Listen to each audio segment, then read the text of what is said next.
vacuum. Who bears the cost? And the gold on the inside that she gathered in appropriate times. A bitter taste at the end of the day. I can see the emptiness in their eyes. Some little way to moisten its satisfaction without giving them another opportunity to cash in. Down the little way to moisten its satisfaction. Hey, we got two regimes and opinions. Killer instincts with fistful of cash. 7 deep to dagger. And the chuckle in your own slash.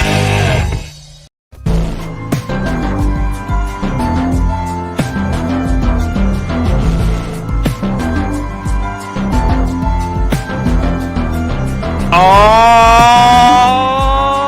yeah, Ryan. I'm feeling it. Woo! I got my voice back. I'm ready. All right, here are the dulcet tones. The theme song. 9 seconds in, I start. Boom. Welcome to the LeafCast, a first-time reader show based on the epic fantasy series A Wheel of Time by Robert Jordan. Let me get Todd out of there. My name is Ryan, and I'm currently not letting Fayo get away with one of her haughty stares.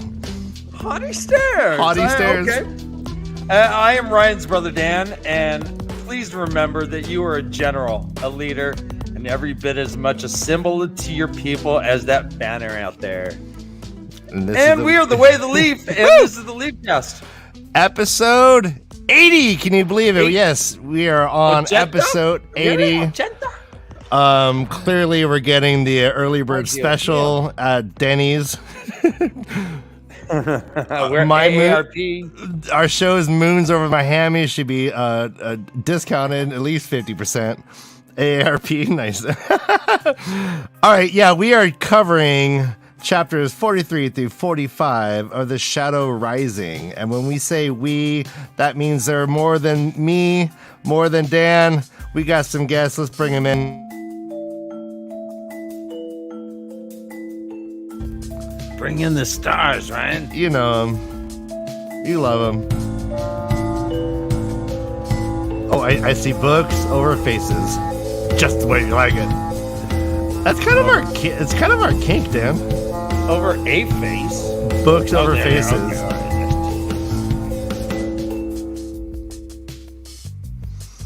Oh, and yeah, there it is. Every time I'm so loud. And they lived happily ever after. Yay! Oh, he's reading ahead. Josh reads ahead. Nope. Josh, you're reading ahead. Josh always reads a little bit ahead. Chapter 46. 46, baby. No. Josh one time told me he will just read the ending of a book just so he knows what he's getting himself into. I vomited in my mouth, and then we became best friends. As it should be. Guys, gals, and in-betweeners, and fuck it if you don't even care about that shit. Thank you all for coming, and here is a hearty welcome to the cast of The Leaf. We are The LeafCast. We are a week. Yeah, I'm not talking to the people watching. People watching know what the fuck's going on. I'm talking to those who might be watching this a year from now, 2 years from now, 8 years from now. Another turning of the wheel. Our YouTube channel will be relevant and people will be watching. So if you don't know what's going on, we are a weekly Thank you. We are a weekly first-time reader live stream that airs every Tuesday at 10:30 p.m. Eastern. And if you are new to the show, keep in mind that we are spoiler-free up to the chapters I announced, which is 43 through 45 of The Shadow Rising. But as such, you feel free to sit back and follow along as our first-time readers experience Wheel of Time for the first time. And if you haven't yet, please hit the like and subscribe button. We are a small channel, so every little bit helps. It's like tipping that dude who's fucking wailing away on the bongos on the street corner and giving him a coffee. And I want to say thank you to our 3 new Patreon members. We have the incredible, amazing Josh. Did I say that right?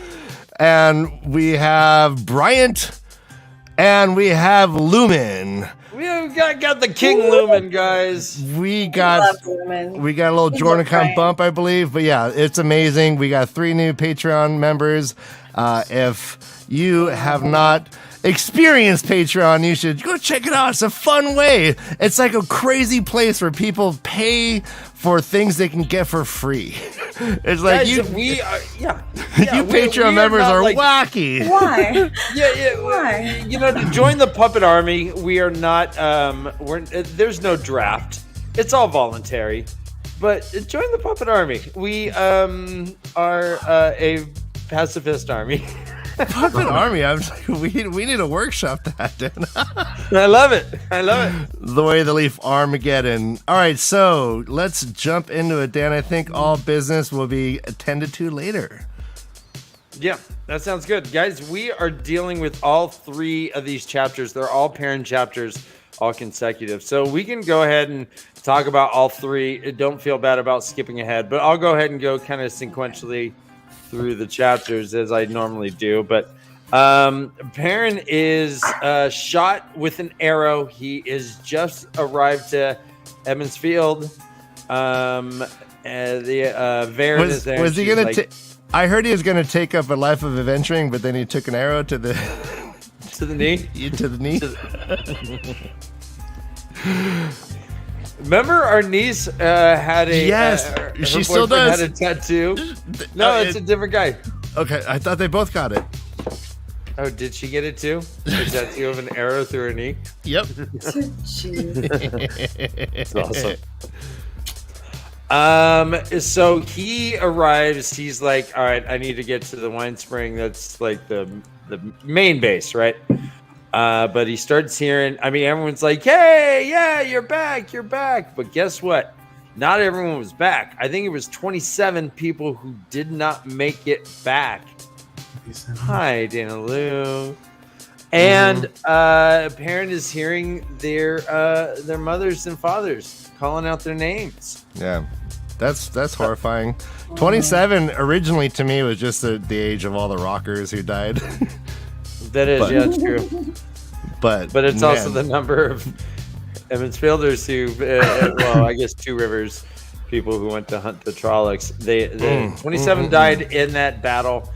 And he's starting to hear the names: Hugh, Jared, Tim, Collie, Tevin, Hurl, Hod. And he's like, "Get me out of here! Get me the fuck out of here!" I can't even imagine it, Dan. Imagine like you just get you're like get promoted to manager before you don't even want the job, and all of a sudden like 27 people just are dying on a shift. You're like, what the fuck? Well, and it's people he knows too. It says, "Quote: Where's Kenley? Mistress Alhan was a handsome woman with streaks of white and a nearly black braid, but she wore a fear-filled bride." But she wore a fear-filled frown as she scanned faces and saw eyes flinch from hers. Where's my Kenley? End quote. Yeah, a very sad scene, and parents like, I cannot deal with this right now. Get me away. All right, so let's ask the real big question, guys, readers. When you realized Elwyn was not one of the 27, were you stoked or were you boned? I mean, by Elwyn, I mean Elwyn Fingard. Ewan Fingard wasn't part of the thing. Ewan, he meets in it starts like he's in the village still. I know, like, but I mean, I know. Weren't you like, fuck? What if he died? Anyways, never mind. Were you thinking that, Ryan? I wanted to. Yes, I was. It feels like you were. I wanted some backup because I was felt dirty. Okay. You want characters to be dead. All right. What at this point? Josh is so seriously like concentrating on something. I'm just trying to remember everything. I know, right? It's been a minute.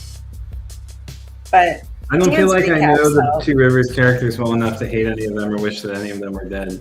Mm-hmm. No. Me too. There's talk about Loyal. Loyal has a long-handled axe which Perrin reflects is an actual like phrase that they use. They're like, an ogier with a long-handled axe means that it, they're being hasty or whatnot. But he's out there chopping up trees, even though he hates it. It says, quote, you'd think he was cutting down his brother every time he cut a tree, but he clears 3 to everybody else's 1 with that monstrous axe he had. He had Master Luhan made. They're all the Two Rivers is freaking prep for war, or at least Emmons Field is. There are like these big old stakes pointing all around. There is a perimeter dug. They're clearing trees so that there can be no sneak attack. They're having it so it's like at least 500 paces, I think it was. Mm-hmm. Man, they're in battle mode. They're in like defense, batten down the hatches. Here comes the storm, kind of shit. I do love the barrel of swords at the bottom of the stair. Mm-hmm. All jumbled together. No scabbards and no 2 alike. Just grab and go. History. Yeah, it's like the Two Rivers surely scoured all their attics to pull out these things out. Let me say hello to Village Mattress, Loyal's Library, Karri John, MrHowley, MaTsDaGgerX. So good to see you, everybody. Ben Butler, it's been a while. Benjamin Reno. So good to see everybody. It's like one big family. It feels weird to be even doing this without just like having a conversation with them now. Doesn't it kind of? Yes, for sure. All right, the dragon's a hit case today. Yeah, so that dragon was gifted. It's an amazing, just a gift from the gods. Pop her up full screen, Ryan. What is that? All right, okay. Well, if she's gonna do that. Also, there's a beautiful little heart. All right. Oh, good. But yes, let's just finger the dragon. We don't know what the dragon's pronouns are because he doesn't talk. But we don't. Let's just assume no preference. So don't say he. No preference. Just don't call it late for dinner. You know what I mean?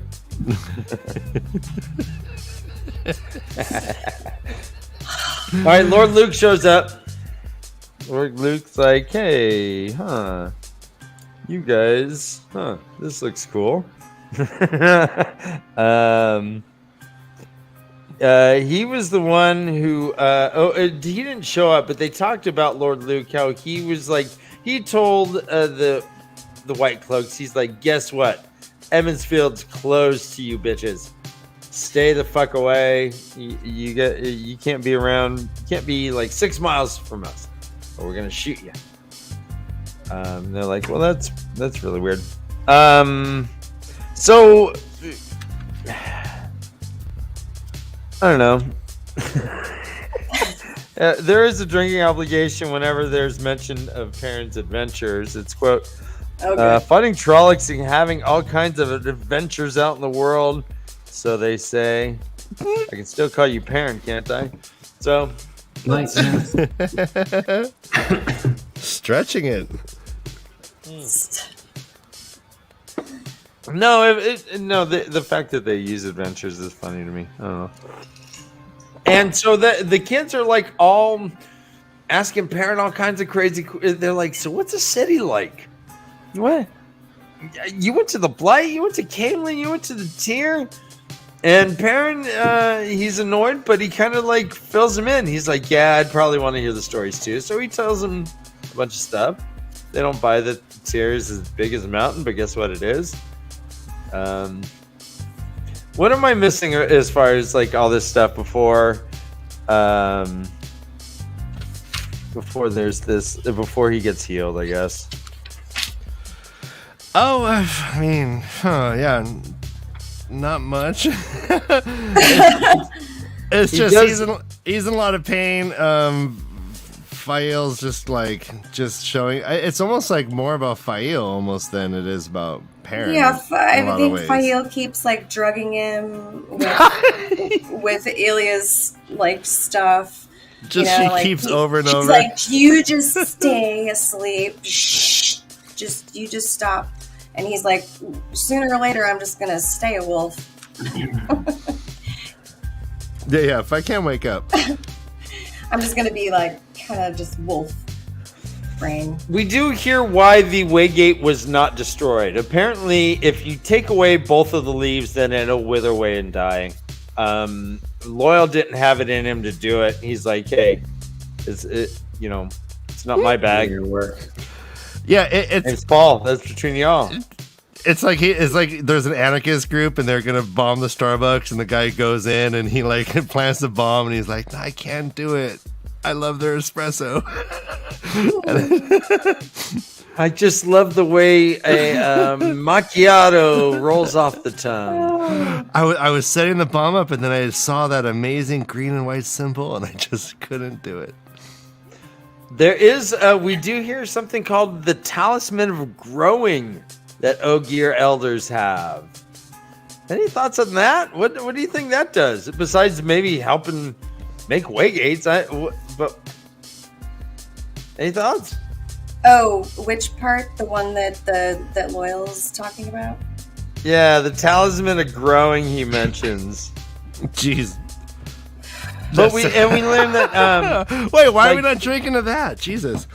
I know. I do remember this part. It was a really beautiful. I thought that was very poetic. I like. It's a Viagrial. Viagrial. All right. I'm trying. Boom. Slanja. I gotta get used to that. I'm going to Ireland in August, right? Slanja. Up your kilt. All right. Cunt.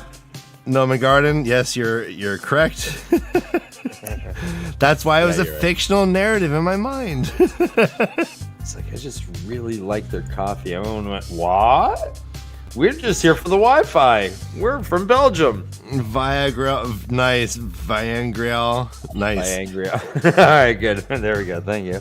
Nice. Oh, just the a heads up. Talisman of Growing is a Viangrial. If you are a member of our Discord community, we are live on Discord. You can see what we look like behind the scenes, but you do have to be a member of Discord, and you can't make fun of us. Yep. What's up, guys? Okay. Yeah, there's like a weird delay. So when we make a really good joke, there's like a 30-second delay, and then they start laughing. All right. All right. So at the end, it's pretty much Perrin is not doing well. He's burning up. He's like, Varen's like, I can't heal you. Alana's better than that at me. Neither of us are yellows though, so we'll see. I don't know, right? Mm-hmm. Excuse me. Burp time. 3, 2. Yeah. Mute. Okay. All right. Drink. Drink. No, that's why I had to burp. It was was the most closest to professional thing I've ever seen. Where I'm on 3, 2. Burp time. All right.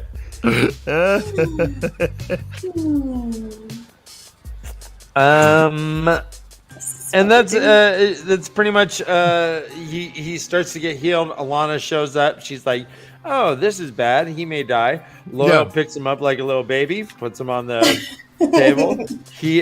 Perrin's like kind of hallucinating. He's like, oh fuck, this is crazy. I really like how this is written. Fael. Yes. Yeah. That was cool. I really love that description actually. Like he smells Fael. Oh. Yeah. Oh, go ahead. Go ahead. No, I didn't. I don't have it. You. No, I don't. You. I don't have it. I just know what you're talking about. I love that part because he like bites down on the stick and then like and then blacks stick, out. baby. But she's like, hey, hold on, my heart, because this is gonna fucking hurt. Basically, shouldn't say fucking, but you know. Mm-hmm. Well, and so it says here, quote, he was lying on something hard listening to Alana speak. Barbs are caught on bone as well as flesh, and the arrowhead is twisted. I must realign it with the first wound and pull it out.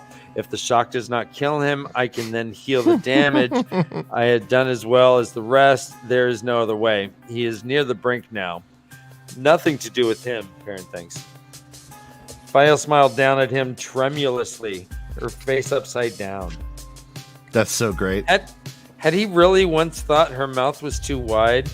It was just right. He wanted to touch her cheek, but Mistress Alvier and Mistress Luhan were holding his wrist for some reason, leaning with all their weight. Someone was lying across his legs, too, and Loyal's big hand swallowed his shoulders, pressing them flat to the table. Table, yes, the kitchen table. Bite down, my heart, Fael said from far away. It will hurt. Josh, bite down, Josh. This is gonna hurt. Is that the leather strap that tied? This is the colonoscopy tube. Josh, get ready. Colonoscopy, huh? He heard the stick snap between his teeth before blackness covered everything.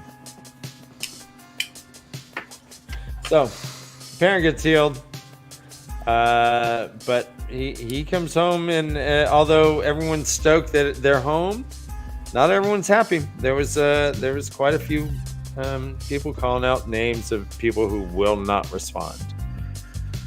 What did I miss about this chapter, guys? There wasn't much to it. No, it's just a lot of Perrin, like people, concerned about Perrin. Perrin's dying, then he doesn't. Loyal does say that Perrin's he's kind like, of going into this weird trance state, this little dream world, right? For a little while. But Do you think this is when he finally falls in love with Fael? Maybe because he carries her off into the grass, and then it's like he carries her off into the grass, and then cut to Perrin starts to wake up, kind of thing. It's really funny. Yeah, you're right. Yeah, and then it's all it bonks you. It's like, oh no, now she drugs him again. I did kind of glance over the fact that Loyal feels responsible for the fact that the Trollocs are there. Perrin is telling him, hey man, the Waygates, that's my responsibility. Don't you fucking do it. And he's like, I gotta go. And we learn in the next chapter that he does go. He and Gaul do split.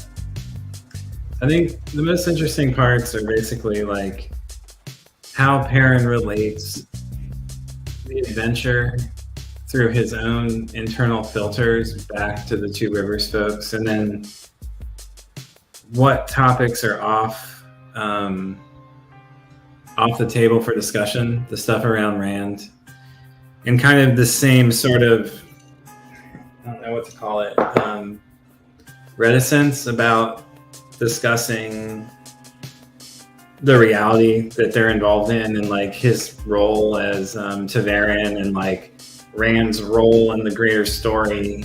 It seems like he really, I don't know if it's because he can't admit it to himself, or why he won't embrace his role and their role in the greater unfolding. I have a feeling that will come to be important down the line, but I don't know exactly how. Yeah, that's well said. Well said. He withheld that information from Tam Althor. He withheld that information from Matt's dad, and then he does it again here, steering clear of the topics that could bring attention. I don't know if that's protecting them because of Varen and Alana and him mistrusting them, or if it's more to do with his own internal self-perception, or both, or something yet another. We've seen this before in both Matt and Rand also. Ever since they've left, there's just this kind of we know what they know, and we know that they're not giving up, they're not spilling the beans, and you wonder it's causing a lot of problems for them but also like maybe he's right. Like he did say like as he wouldn't tell like the townsfolk anything specific about Rand or Matt, just kind of gave him glossing over. But even with the things that he was trying to say, pretty much they're just drowning in puss. No, but yeah, which is Rand. They got chicks on their knee. They're just drowning in puss.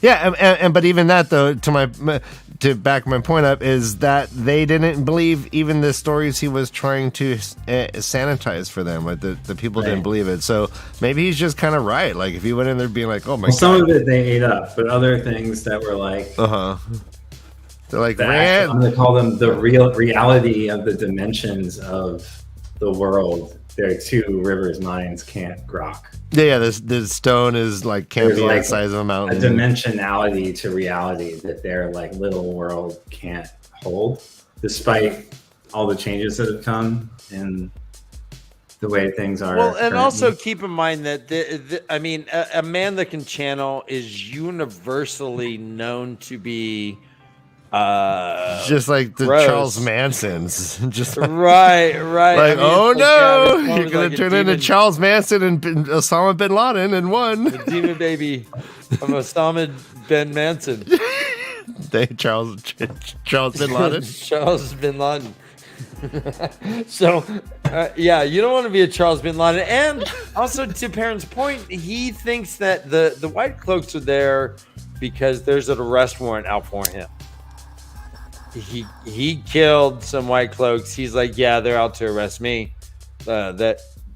Why bring Rand into this? He's like, yeah, I'm taking care of this. Rand's got his own shit going on way over there. Doesn't matter. Yeah, he's fine. Yeah, he's getting puss. Woohoo! But he is there because he thinks he is. Taking care of his. I guess he isn't in his role yet as sort of general, but like in some ways, the fact that Rand has sealed this like mythology of like the Manetheren. I don't know. There's something there. There's like something that, and we do see him and Fael try to get him to connect to this notion of like Manetheren. What's the word I'm looking for? Prowess in war, and like returning to this old way that the Two Rivers like re-embodies. And in some ways withholding that Rand is this crux in this global story, I feel like doesn't feed into that. Oh, okay. Oh, so Rand's story, it transcends Manetheren, but maybe Perrin's is more ensconced in that kind of like blood lineage of old Manetheren. Well, we know that Rand is Nael and not. We know that, right? Yeah, I mean, in some ways. But I'm just saying that, like, they all know Rando, too. And knowing that he is, like, one of the turning points of this wheel, like, should be important to them. But also maybe, like, too unbelievable at this point. Yeah. Anyway. It seemed like Perrin was more under the guys that they can't even like handle it. Their brains will just explode. That's kind of how I read it. But it's also like this whole our boys just not talking. It's a thing. It's been a thing. It might still be a thing, Raffo, but boy, it's a thing now. Although we did have that moment with Fael and Perrin kind of telling each other their truths. Right. And that was the chapter before this, right? Yeah. Yeah. I really wish I was there for that show. That was a great moment. And he's like, I thought merchant, maybe. I thought maybe your dad was a manager at Walmart. Maybe he owned a regional store. Not Mr. Walmart. My dad himself. is Sam Walton. Sam Walmart. Sam Walmart. Yeah, I'm really getting into like corporate, anyways, references today. All right. I love it, right? Bring it. We're this much closer to being corporate sales. So let's put a bow on that turd of a chapter and let's talk about what everyone's talking about in chat. They're talking about WotCon. we are going to WotCon. I think it's right now everyone needs to stare at Josh and get Josh to agree to go to WotCon July 7th. Not happening. Josh. All right. Not happening. All right. Well, maybe we just started the influence campaign, so. Oh, yeah. To the man. All right, but yes, the three of us, coolest fucking kids on the block, are going to WotCon. We will see you there. We will probably be doing Watchinary, maybe some other stuff. But yeah, we are doing Watchinary, baby. Don't you guys have like the main stage? We'll see. Hey, this is all we don't know. Well, we might be mainlining WotCon, is what you're saying. We might mainline WotCon July 7th. We might. Awesome. No, our show's over on Main Street, which is 4 blocks that way. Yeah, we couldn't get into WotCon. We're playing at the Bar and Grill on Main the Street. Yeah, we got a buffet table at Shakey's. At Shakey's. We got Dean Moxley in the chat, ladies and gentlemen. The DMs. DM. And when you slide into the DM, you're sliding into Dean Moxley. So be careful. Anytime that someone smells honey cakes in the Wine Spring Inn, it's a drinking obligation. So chapter 44, the breaking storm, right in the first paragraph. A goose is roasting, bread and honey cakes baking. One of the Wine Spring Inn's rooms. Who smelled it though? E-Dog. Okay. Perrin smells everything. Izzle. I know. Yeah, so I mean, like, really, guys, basically these 3 chapters is Perrin just sniffing butts and almost dying.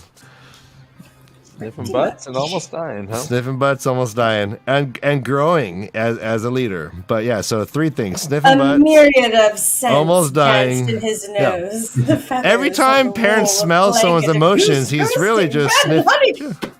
Yeah, it's crazy. Guys, put this in your head canon. Every time he's smelling someone's emotions, he's just sniffing their butts. Yum. We all thought it was like some sort of pheromone thing, but yeah, no, that's why dogs sniff butts. They're just like, oh, how you feeling today? Oh, pretty angry. Okay, maybe I'll back off. Okay. I think they're actually checking this. They say, "Are you breeding aid? And how are you feeling today?" Okay, okay.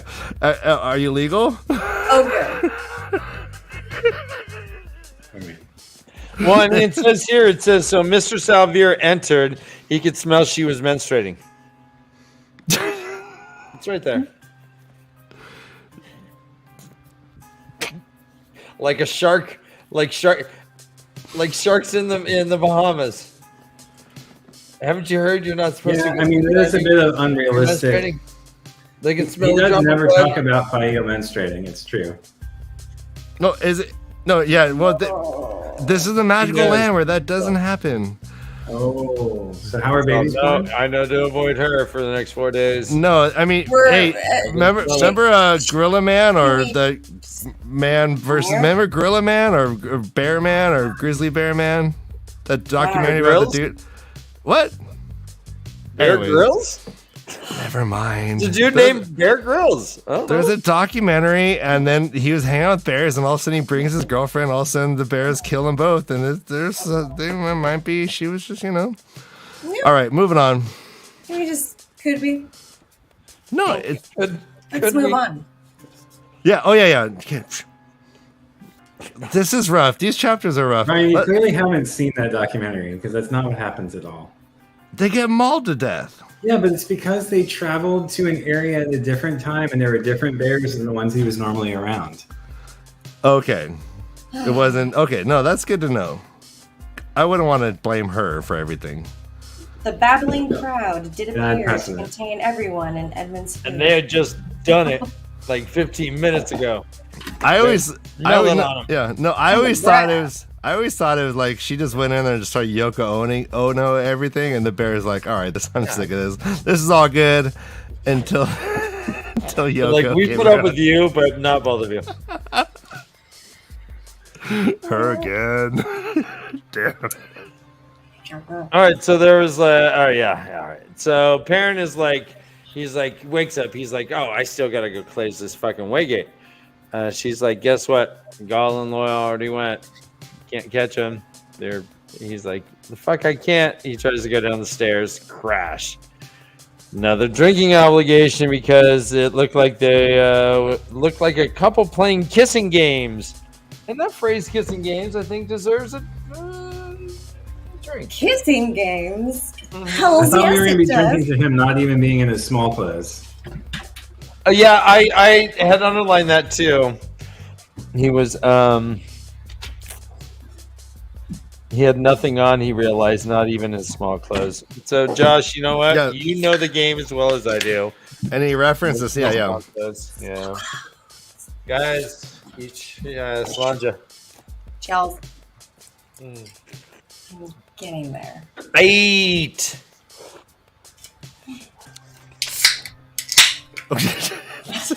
That's very We're just pausing. I hope everyone at home is drinking and cracking open. While he's in the wine spring still, like he hears Strolix. He's like, the fuck? He goes to get up, and Fio's like, don't, baby, don't, baby, please don't go. She says, please remember you're a general, a leader, and every bit as much a symbol to your people as that banner out there. She also tucked in his shirt for him, which, I don't know. Is that a drinking obligation? She's so loving, but no, that's not a drinking obligation, Dan. Okay. I mean, unless it's your kink. Unless you want to drink. Dan watches a porn in reverse, and they put clothes on, and he's like, "Yeah, tuck in that shirt." I'm like, the pool guy didn't even fix the pool. What is he doing? Hot. I still see leaves. So sexy. Why does my wife keep ordering pizza? He didn't bend over once. So hot. That's not my fantasy of a pool guy. Just putting it out there. I'm getting rid of the pool now. So he goes out there with cement. Take away the tea.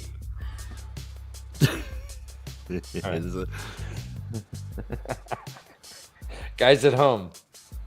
Cement. All right, man. All right. Yeah, got it. Got it. Guys, it was semen. Guys, it was good. Got it. All right. It was only one Trolloc. They killed it. But Bane and Shad come running up, and they're like, guess what? About 500 Trollocs about a mile or two away. They're coming this way. And he's like, all right, cool. Let's go ahead and defend.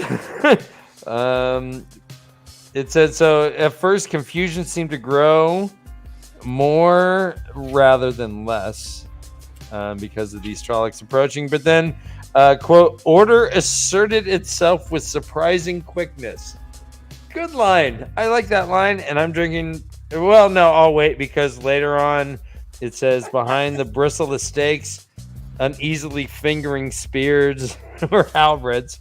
So they were fingering their spears. Yeah, they were. So drink. Yeah, what is that? It has to be on purpose. We don't know.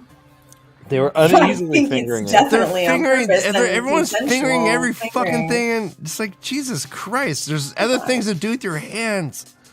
And they weren't comfortably doing it. They were uneasily fingering their spears and halberds.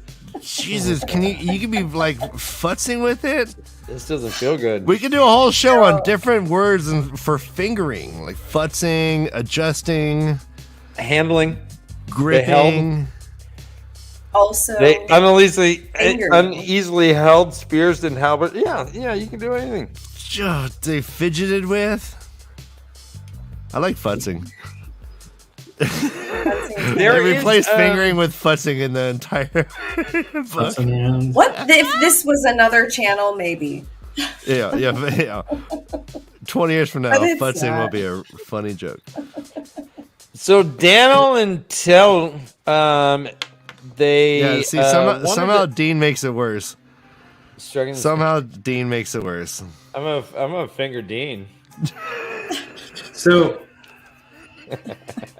I mean, the men making a sweaty, bare-chested ring in the crowd surrounding Alana, a green, and Varen and 2 men. Yes. I had to wonder what that was when I first read the sentence before I read on. Uh-huh. That's awesome. All right, I'll drink to that. Yeah. Yeah, okay. There we go. Join Patreon, okay? Oh my gosh, BR, guys, BR does not have a drink. Someone fix this. Why? Can you Uber, if you Uber Eats from some like Mexican food places, you can get a margarita sometimes. They'll deliver it. You can. They deliver it to your house. No, we can just talk normal. It just depends. Oh, it just depends on where you are. Maybe we can just talk normal. Maybe we can. This is fun. I'm not really sure. Yeah. But you can also. Well, those guys that have been following it, like, oh shit, there is. They came up with a small staff with a smaller version of the red bordered banner with its wolf head, like a flag, that they're just kind of carrying around behind Perrin. He's like, what the fuck? And they're like, that's what they're doing. I don't know. Shrug. That'd be like we would go to like WalkCon and all of a sudden there's like a big ass puppet banner. People are like walking. Yeah, we're like going to have a cigarette and we're like, why is this just... And they're following us. It's really arbitrary. It's kind of strange. It doesn't feel fitting to me as a reader. I was like, oh, they're just like super stoked about this guy. And I get it. Like Josh is going to be all about Perrin right now, but I'm not about Perrin right now. I'm like, why are these guys? What's the origin of the wolf imagery? Also, like, who chose that? Or well, as Varen had mentioned, she had said that didn't what's his face do it? Varen had that Trollocs are afraid of wolves. But I think they are the visiting lord tell them to do it. Luke, I thought it was Varen. Pretty sure Lord Luke told them to do it. To make Perrin's banner a wolf? To make the 2 Rivers banner a wolf. Oh, okay. Because he wears, remember, it's like he wears like the wolf head on his gauntlets and his belt buckle and like his symbol. And I mean, like he's definitely like the wolf symbol person in the storyline, but my point is like, who the fuck cares? Like I don't care that much about Perrin. Like why do all these people in the story care so much about him? I get it, like he was like, hey, just save yourselves, get the fuck away, but blah blah blah. Okay, Varen, but Varen is sneaky as fuck. Varen is weird. I don't trust anything Varen does. Aren't they just like nationalists? Hot take. Are they nationalists, the wolves? No, the 2 Rivers folk. Are they nationalists? Like they're just like, yeah, it's like get off my lawn. An attack of nationalists. That's why they're like walking around with the banners. Okay. Oh. I mean, well, that's interesting. In the next chapter with Tuatha on, like, They're like, yeah, get these Tuatha. They're going to steal our babies. They get them away. Like, they're very much get off my lawn people, aren't they? All right. Yeah. So let's just get into it. If Varen influenced the making of the wolf head banner, what is going on there? Why did she do it? What do you think? Because that's huge. Like is she trying to help him, hurt him? So like it originated with Varen? Yeah, that's what we're uncovering. I think. Well, okay. I mean, that's a supposition. I don't know. Is it? I'm looking for the quote right now. I'm looking for it too. Everybody's looking for it. I shall scan. I will not find it. It's right when they get to Two Rivers at the end of the chapter before the chapters that we're doing. Well, while we're talking about that, all right. So here it says, yeah, all right, cool. And in the middle of the green rose a tall pole. You want to drink? Drink. The red bordered white banner at its peak, rippling lazily, displaying a red wolf's head. He looked at Fael, but she shook her head, as surprised as he. A symbol. Perrin had not heard Varen approach, though now he had caught hushed whispers of Aes Sedai floating around her. Yvonne did not look surprised. People stared at her with awe-filled eyes. People need symbols, Varen went on, resting a hand on Stepper's shoulder. When Alana told a few of the villagers how much Trollocs fear wolves, everyone seemed to think the banner a grand idea. Don't you, Perrin? So, she says that Alana had suggested it. Okay. Dana Luhu, you are they hip to the wolf action and not letting on? Is that them? Like, what do you think is going on? Is it coincidence? So has Varen told Alana about Perrin's wolf manness? Or did how does Varen know? Seed and Alana just passed it along, which is also a possibility. Yeah, but how does Varen know? Just I think she kind of. I mean, Perrin believes. My impression is that Perrin believes that she knows because of their time that they've spent together. Just okay. I mean, that's why there's this line at the end of that quote of like a bird watching a worm, right? Like she's setting out the bait, like waiting to like take her prey. Yeah, and she keeps patting him on the head. Kind of weird. She's saying good boy. She has like a little pouch of treats. Nobody's trustworthy that pats someone on the head. You all keep that in mind when you meet a shorter person. Biden used to pull women's ponytails. I don't know what's worse, a little tug on the ponytail or a pat on the head. That can be appropriate when the time is right. So, there are very distinct differences, I think. Anyways, moving on. You look like Cindy Brady. Tug, tug. Yoink, yoink. Yoink. And then they're like, ow, shit, ow. Oh, God. Yeah. Fuck. Come here. The vice president just pulled my head. Come here. Let me give you a sniff. You smell like new blood. Is that your Biden? Yeah, that was my vampire Biden. Okay, all right, well, all right. Good save. Nice. Yeah, baby. That's my All right, so 500 Trollocs, 3 fades, come running out. Rah! They're like, hold, boom, unleash the fury, boom. We did bypass this one sentence. Talk to me. They mean you to be a leader, Fael replied quietly. It is what you were born for, I think. Yep. And he said, I'd been born to be a blacksmith. Josh, you predicted all this. This is the stuff that, I was kind of picking up on throughout the whole story. Yeah, you did. You predicted that Perrin was going to be like some sort of king of the Manetherons, right? Like, and go back to the Two Rivers and be there and stay and fight. There are a lot for of things his pointing to people it early on. Yeah, it was. Oh gosh, she's fucking nose in the air. You know what? I can't believe that.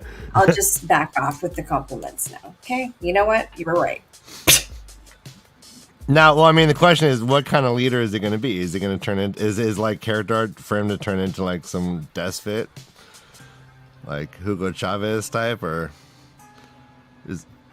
like what are we thinking? Like why? So he's going to lead to what? Like what do you think? What's the end game, Josh? Yeah. I mean, his prediction. desire is to Serious. let everyone Give us be as the they ending. are. But their desire is to have him be the approver of that which shakes out. Yes, because he keeps on saying things like, they already know what to do. Right? Uh-huh. They already know what to do. They knew what to do. They come to me with all these questions, but they already knew what to do. So, He's like the most hands-off like, boss. all I have to do is be like, yes, do that. Sure, Yeah. good. He's always like, That sounds good too. Yeah. Maybe. Yeah. If you weigh it out, would it be in your favor?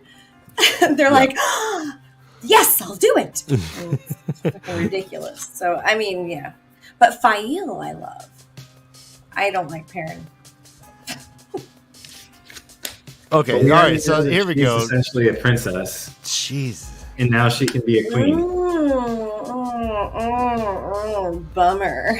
So yeah. So is that does Fail have like aims towards making him like hold a position he doesn't want for her own gains? Huh? What? Well, Josh brought up that Fael is ostensibly a princess. Now, if Fucker becomes a king, then she's now a queen. Is that her end game? To kind of rally this. Yeah. What do you think, Josh? For whatever reason, I trusted her story about herself and about her parent, her mom and her dad kind of being like okay with him as he is. Did you, Kay? I did believe that part, actually. I did believe that part. I felt like that was genuine when I read it, but I also, I listened to it, and when I listened to it a couple times more, I was like, no, I don't know that I feel like this is actually genuine. So I think she's feeding into his ego, or like is doing some of the things that what's her fucking face was talking about. No, the mother, Marin Alvear? Thank you. Yeah. Marine. That's the one. Yeah. Yes. Mark Marin Alvear. Right? What the Teach fuck? Marine. She's amazing. She's amazing. So She is, but I was not in. I mean, like, I was no, not I into think this she's whole kind of. She did like a whole little like kind of Jedi thing. I know you probably weren't into it because it's like kind of just sometimes like. Oh, just treat a man like a baby and put some food in their stomach and maybe stroke them off a little bit and they're all good. You know what? I They'll think do that whatever was the the fuck they idea want. back then, though. Like, Make I him think a that pot when this roast was with a written, blowjob, and it just was. it was a little corny to have. And her it still go. kind of is a little bit, whether you all like to admit it or not. So shut the fuck up. Well, but Yeah. he goes, Drink. no, dear, you're not. I'm waiting for that doing pot it right. roast. No, here's how you do it. Hey, Perrin, doesn't a bed sound much better, huh, sweetie? I mean, like, it was such a condescending thing to whisper sotto voce, whatever. Soto Voce. The stage whisper. No, hey, no, you gotta. Guy's a Was it- wolf. He can hear you anyways. Wait, but was that offensive to you, Brother Dan and Ryan? Was that like super offensive to you in some way? Did Go on. you take offense to something like that and feel a little bit bad about what happened? I did actually. Yeah. I did. Yeah. Would you feel better taking a nap and maybe getting up in the morning and then revisiting the conversation? I was really just want a motorboat. Yeah, maybe. Hmm. Yeah, maybe. Yeah, is it upstairs? Fuck off. Oh, I see what you were doing. You almost had me, Kay. Said I. Oh, Ryan, you got to slap me next time. You're a really bad liar, brother. Feminine wiles. So 500 Trollocs, 3 fades. None of them even get to the spiked fence. The defenses worked. The catapults were actually these exploding rocks. And it worked, but according to the warders, it was just a test. And like, yeah, they were just poking at you to see how it would work. Next time they're coming big, baby.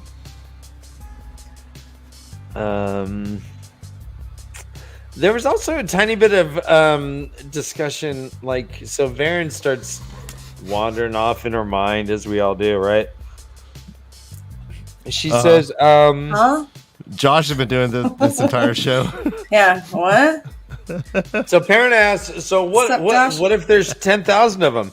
She's like, that's not likely, at least not yet. Not even if Forsaken to move a large party through the way safely, I think. One man alone risks death or madness between the closest way gates, but say 1,000 men or 1,000 Trollocs would very likely draw Majin Shin within minutes, a monstrous wasp to a bowl of honey. She says, yeah, it's probably 50 at most, but then she says, it might be that Shadow Spawn attract Majin Shin less than humankind, but fascinating thought. I wonder. And she starts just writing in her book. That is a fascinating. What do you think, Majin Shin? So it does eat bad. It does eat Trollocs. Mm-hmm. It does try to eat Rand. I mean, is it eat or what? Is it eating? Their souls, consume their soul out, right? Uh-huh. What is Majin Shin? Does it work for the dark side? Like, if we were to take the show as if that was really what was going on, So right? In the blight, would they say like, the opposite? yeah, they'd be like, "You're Would really they be like, a good person. You're so beautiful. You're such a great person. You're fucking awesome. You spared that baby, Fuck and you every ate." day. That mustache looks great All on day you. long, all the time. I can't get enough of you. Oh, so funny.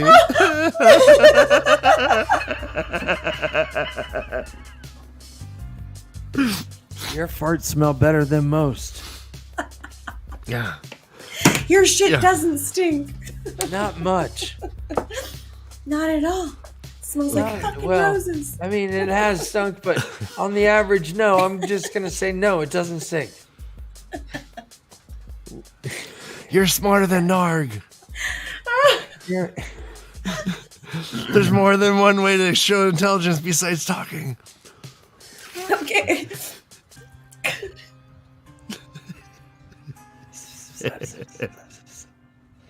All right, so we're at the end of this chapter. I mean, this is the first time Kay's cried on camera.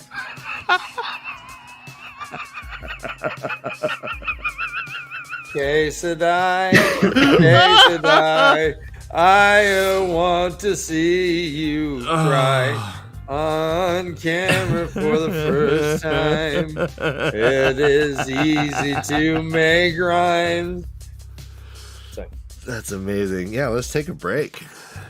Let's take a break. Josh, is there anything that we didn't touch on? The next chapter is better than these two combined, so hang in there. We're getting to a chapter called The Tinker's Sword.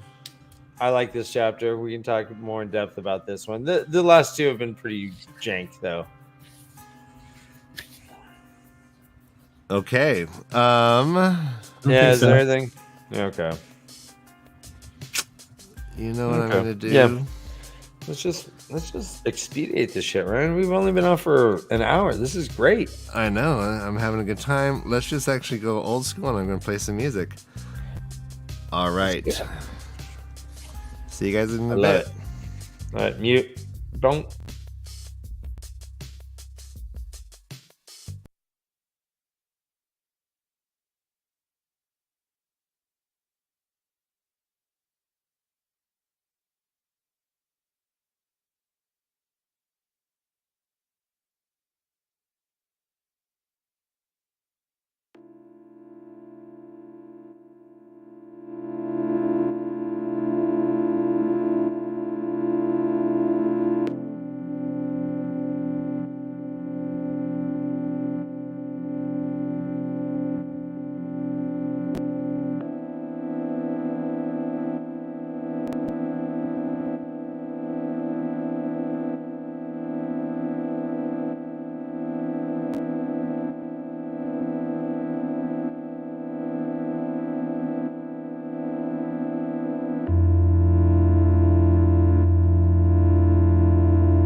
can't wait to hear the story of how Brother Dan found himself in that patch of leaves.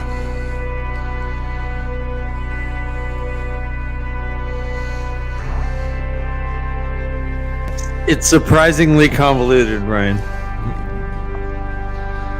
No, I hope it's yeah. Well, I mean, I've never heard it before, so maybe you could treat the audience and myself to a rendition. We're coming back shortly. We like our wine portly. Go on. I hate the game fortnightly.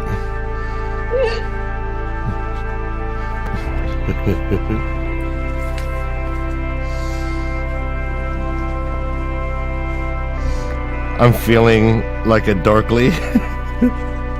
Supreme Court's taking away the right to abortly. Poorly. Yeah, it was poorly. Yeah. All right.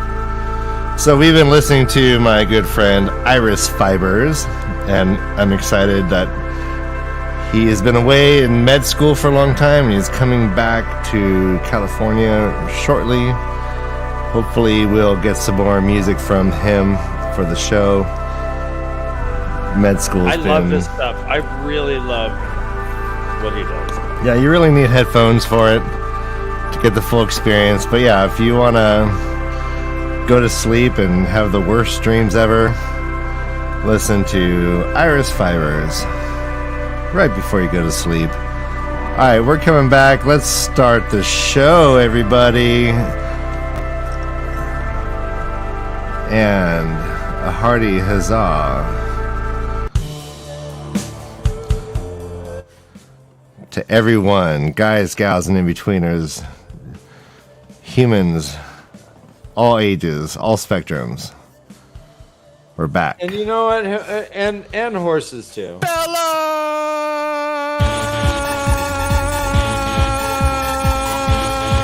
The rare, unsolicited Bella. It slipped it in.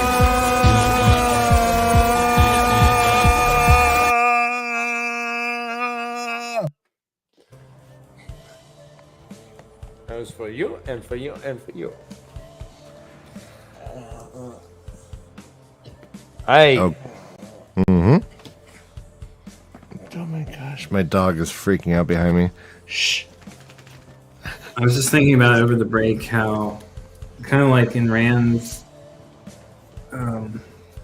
monologue that we got last time we were with him, like how many little things, little/big things, how many things had to occur for Perrin to be put into the position he is right now?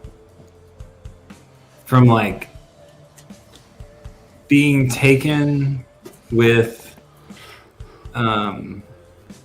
Egwene to escaping and meeting Elias and killing the White, like all of that shit that had to happen in order for him to kill White Cloaks, and then be put through the continuing ringer to like end up in a position where he felt responsible enough to come back to then become the leader and bring back Two Rivers to this like their prior glory as like a warring nation. I feel like, Joshua, you're just flattering yourself about all the things that you had to notice to get to this prediction in this book that became true. Well, no, and well, Josh, to your point, not only was the White Cloak. Oh, there he went. Oh, you can't. Yeah. I'm sorry, I scared him away. I love you so much, Joshy Pie, sweetie. Fuck you, Kay. Yes. Well said. No, but I mean, not only that, we had Dane Bornhold, which is the son of Joffrey Bornhold, which is again that same link where, I mean, it seems like Perrin doesn't meet a tinker unless he's known him before.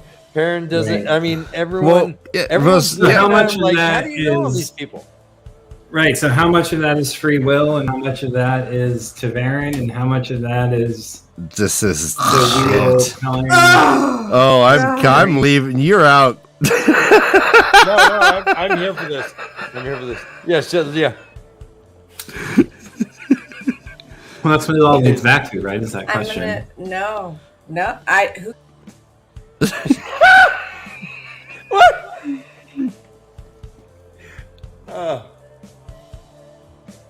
Let me rub my real eyes with my puppet face for a second. Yeah. There we go. No, yeah. Somebody can't handle the truth. Yeah. Oh, you. Brian is the worst. Patriarchy at its finest right here. Yeah. All right, let's go. Josh, I'm feeling it. Continue, please. I don't have anything more to say. I mean, I feel like I've already said enough. You always have more to say, Josh. Where are you leaning towards, though? I don't have anything new. Just the same old. Like, and Josh, we don't have any more information yet. It's just that we see this pattern repeating itself yet again. Yeah. Who else could close the ways except for Perrin, who's traveled them twice? It just so happens that is the highway to hell for all the Trollocs to come pouring in. Yeah, loyal, but I mean, yeah, obviously loyal, but yes, it is like the whole. Loyal's in Perrin's. Loyal is a moon to Perrin's planet. I know that one. Thank you. Yeah, no, you're absolutely right. Ding, ding, ding, ding, ding, da, na, na, na, na, na. And I think that's why it was so weird that Loyal and Gaul split, because they were Perrin's ride or dies. Mm-hmm. Seriously, were you guys surprised that now they Perrin left? can't ride, so it's on them to die. Oh, that's a good point.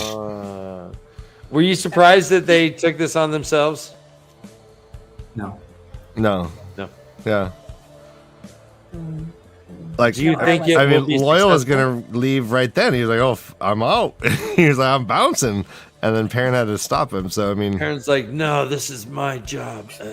with a damn like that arrow took him like a spear in the side, and it was barbed. He had a barbed arrow. I'm imagining about a half an inch thick to maybe an inch thick, sticking out of his side.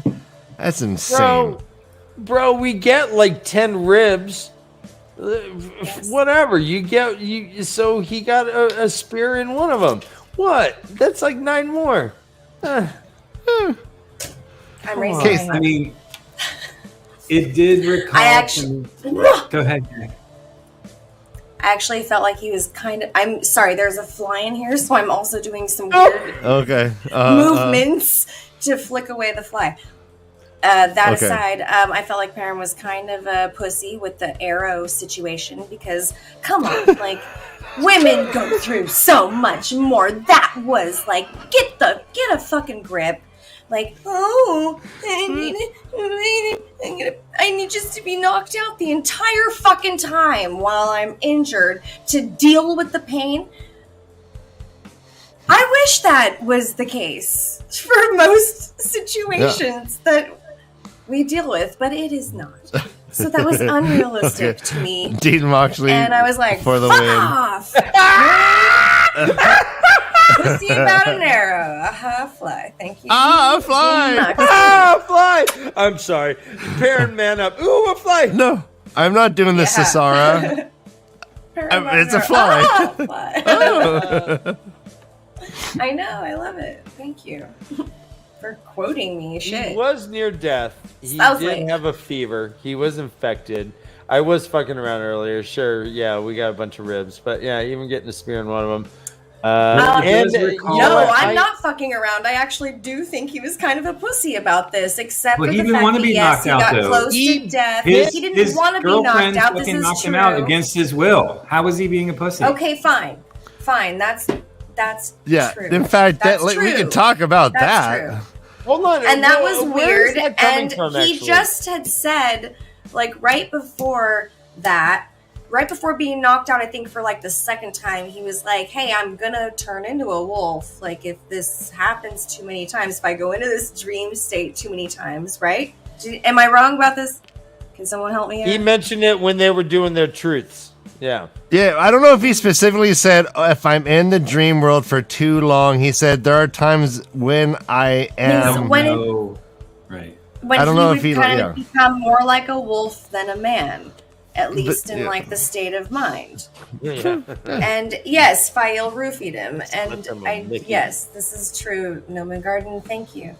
But yes, I know. I'm sorry. Yeah, so I guess it was kind of against his will, but also, I mean, he was. Yeah, I don't know. He was just kind of a pussy to me. I did write that down. So I remember thinking that in my more clear state of mind whilst reading. Oh, see, man. I mean, to me, so he took an arrow to the side and he went, not today, and he snapped off the shaft of the arrow. Yes. He broke the thing. It was as thick as his thumb. Who are you waving to? Your fans? You blowing kisses? Blow kisses? She's got her OnlyFans I side do on. have my elbow, OnlyFans elbow, over wrist, here. wrist. Elbow, wrist, wrist. There you go. Elbow. I'm doing that. Elbow. Okay, fine. Elbow, wrist. There you go. They're pretty beautiful. Yeah, do that. So he snapped this thing off. He went and killed some Trollocs. He was part of killing a Fade. Rides all the way to the village, and then like even the Aes Sedai was like, oh yeah, he's right on the brink. He's gonna die. And Kay's like, pussy. Yep. Man up, dude. Yeah, give birth. Man the fuck up. Oh yeah, it was painful. You had to bite down on a stick. Oh, you saw how beautiful he broke the stick. You he stayed in a fog the whole time. And yeah, he broke the stick in his teeth. We talked about this, but like that was hard. In a fucking fog the whole time. We should all be so lucky. That's like that's like alligator jaws. I'm never gonna complain about like a sore back again. You really shouldn't. Yeah. Oh man, crocodile jaws. Ready? Take an arrow into the rib. Ah! Crocodiles. It was a pretty romantic moment, though. I did like that part a lot.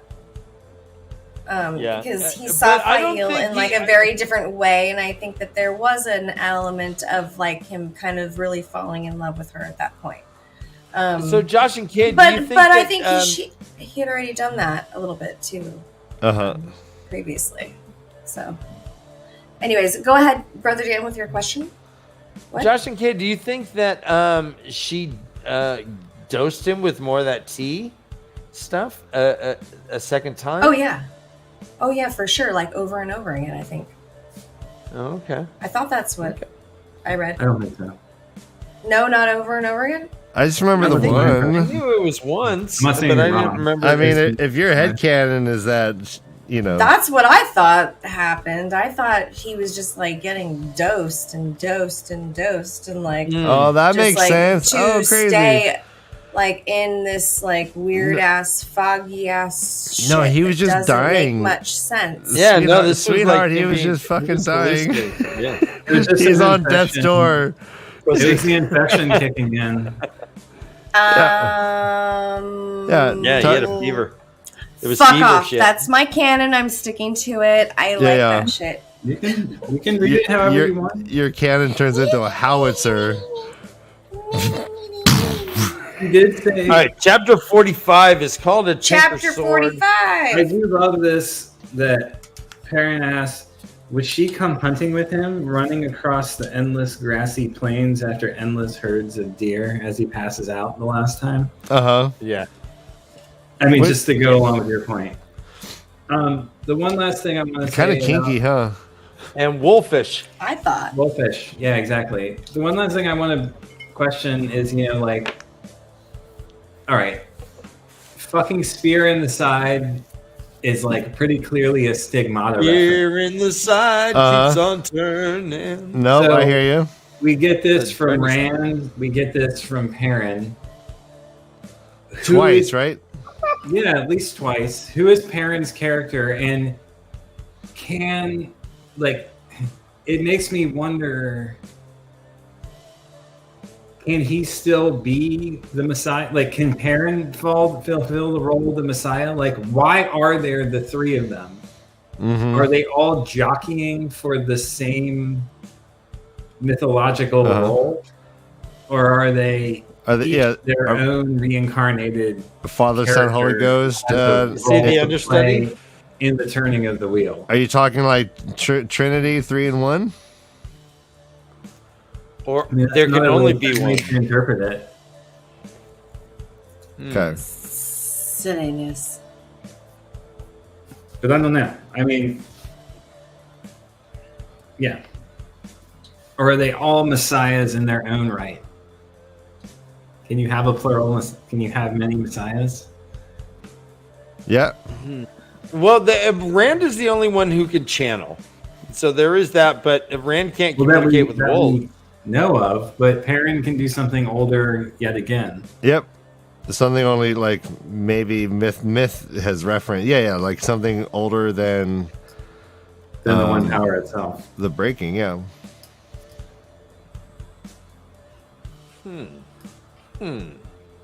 Right? Things Is it that on? make you go, Yeah. Things that make you go, I mean, so yeah, I mean, here's a good point. So MR says that you can have many gods, which fucking burn you in hell, you blasphemer. But yeah, if you can have many gods, like then could Perrin fulfill some sort of narrative from a different culture, right? Like a different cultural god narrative. Yeah, and is he? And again, like I wonder, like who is he the reincarnation of? If Rand is the reincarnation of, shit. He's not the Messiah. He's a very naughty boy. It's Bryant. It's yes. Bryant. Come again. Bring the golden man. You can leave the man home. Life of Brian. Wow, Brother Dan, that was a real insult to Australian people. No, that was. I'm kidding. No. He was doing an Australian I'm totally kidding. He was he was doing an Australian doing a British accent. Right. Craggy. Speaking of the life of Bryant is one of our newest Patreon members. Hey, Bryant, Lumen, and the amazingly incredible Josh. 3 of our newest Patreon members. They are amazing. The life of Bryant. Bryant! His name is Incredibly magnificent. Bryant, we owe pins to Bryant, I believe. I believe we owe face pins to this individual if this is the person that I'm thinking possibly of. Yep. I'm just going to be shamefully aware that we owe this person pins. If you want to send us a P.O. box or something. Oh no, I already got his address. I'm on. Oh jeez. Oh, you're so stalkery, Brother Dan. Wow, you got his address. You're on your way. Okay, fine. You do you. You do you. I'll just sit here and not be that weird. Okay, you figure that shit out. Okay, you got it.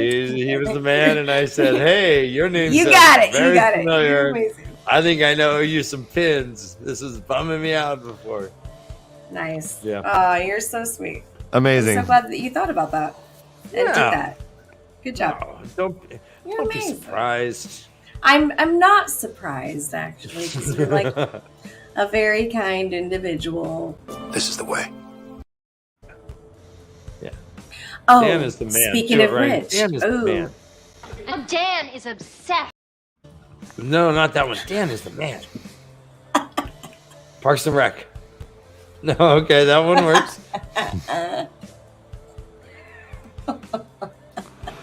Yeah, no, I fucking deleted that one like weeks ago.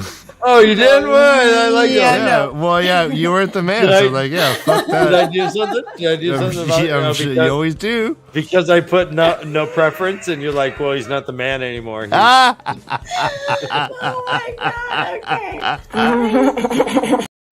All right. No, I got you on that one. That's a good. I do get it back though. I want it. Dan is the man. My face hurts.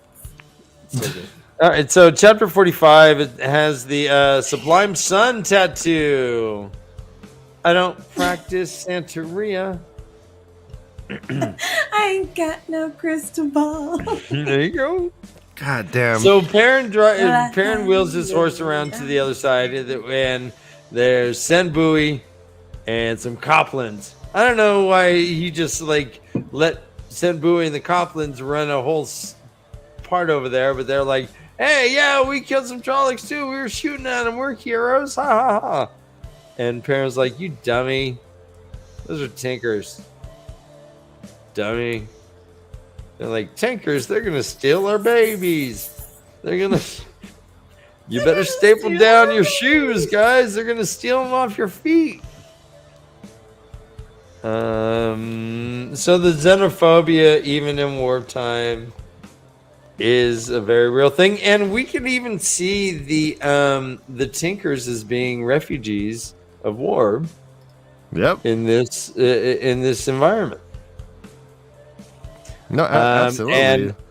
And there's several people that do not want any of them. They're like, "No, we don't want these dirty people in our house." Get off. Oh, not in my backyard.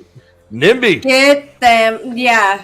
That. Oh no, Ryan. Oh no. They steal children, apparently.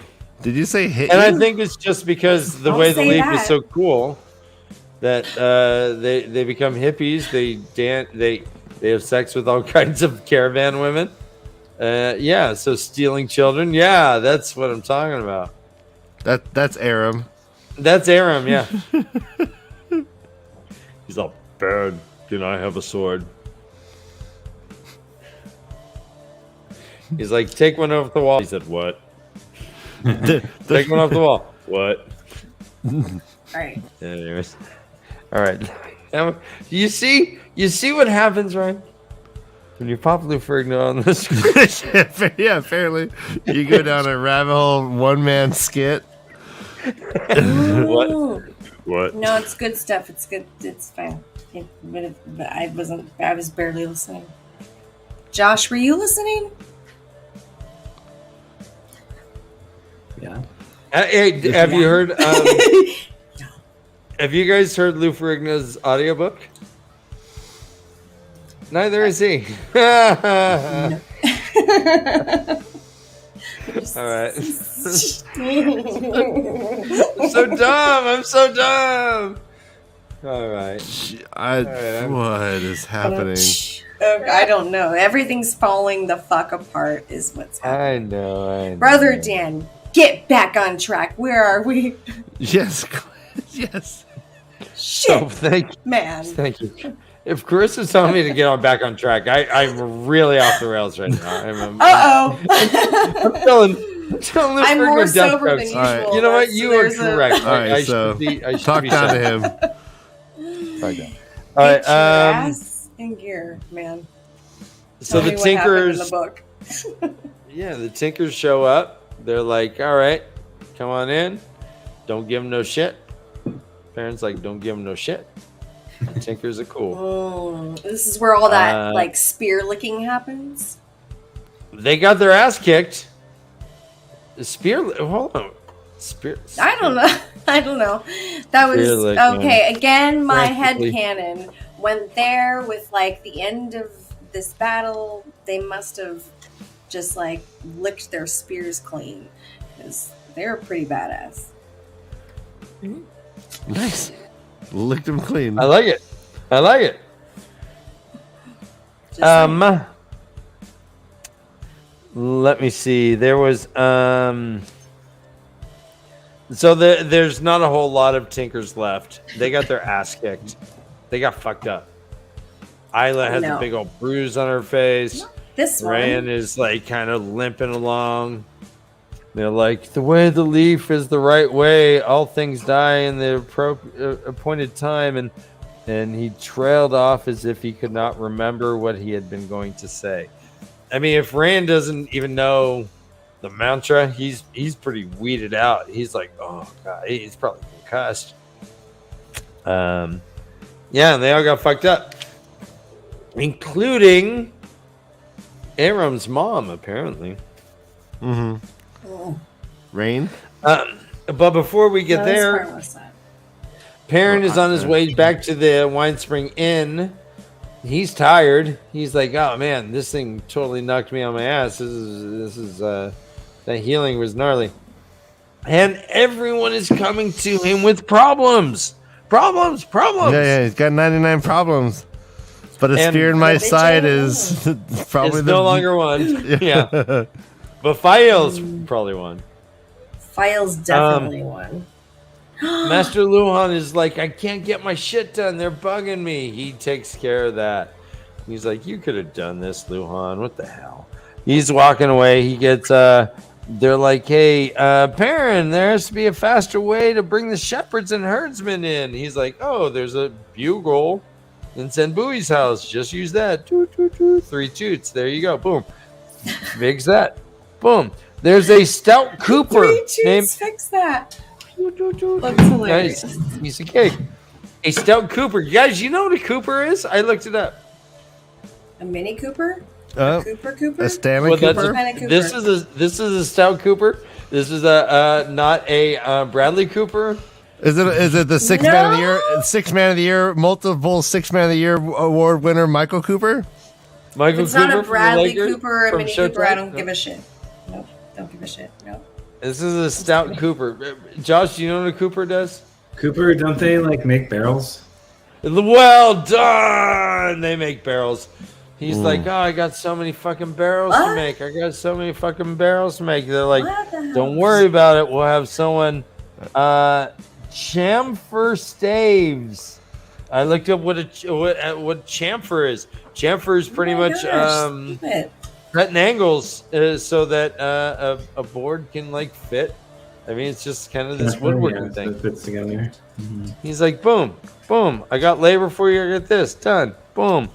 All the time, this guy wants to carry around a banner behind her, and he's like, knock it off, dummy. But he had heard that it says, quote, it seems that Tam had told them some tale about something called the Companions in Ilion, soldiers who rode with the general of an Ilionar army and were thrown in wherever the battle was hottest. Tam, of all people. At least they took the banner with them. Parent felt a right fool with that thing trailing after him. The Companion. So we here's mentioned something about Ilion battle. Awesome. They're like, Tam, don't make trouble. That was a lot of fun to read about. I don't have it here right in front of me though. Yeah, so Perrin was surprised to learn that, right? He was like, what the WTF, right? He was Mark Maron. What the WTF? He's like WWW. Ryan, that made me laugh out LOL. What the WTF? I just LOL'd out loud. Right? LOL. Lowell. I just fell on my head. Oh, my butt. Lord Luke shows up. Dun dun dun. He comes in with a mirror draw head and puts it on a stake right on the green. He's all, fuck yeah, look at that. Fuck yeah. He goes to his room and Perrin's like, take that shit down. Bury it.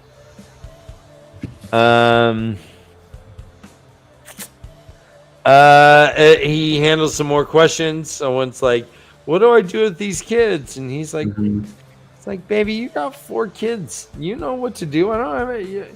Why are you asking me? Yeah, he grabs it, puts it up to his own. You don't know breast. what to do. Why'd you have 4 of them, you asshole? Like, come on. She says, figure it out. Like, take care of your fucking kids because you have 4 of them. Yeah. She says, "Of course That's I know cute. children. I just want to make sure it's done the way you want. That's what we'll do then." And he's like, "Fuck, That's what we'll do. these aren't the Two River people I know. Two River people are stubborn. Here they're just sheep. They're not taking autonomy for anything. Come to me for all this nonsense. Come on, lady, you know how to handle kids. Come on." All right.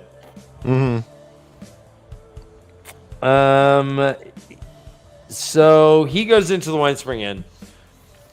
Aram is sitting there, surrounded by Bode and Eldrin, Matt's sisters. They're feeding him.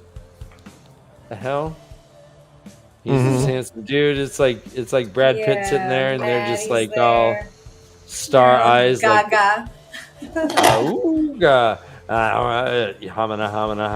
They're a little older now, right? Like in the stories, they're a little older now, so like not. Well, they're speaking just about the their exact description is a drinking obligation. Kay, quote: "They were plumply pretty girls."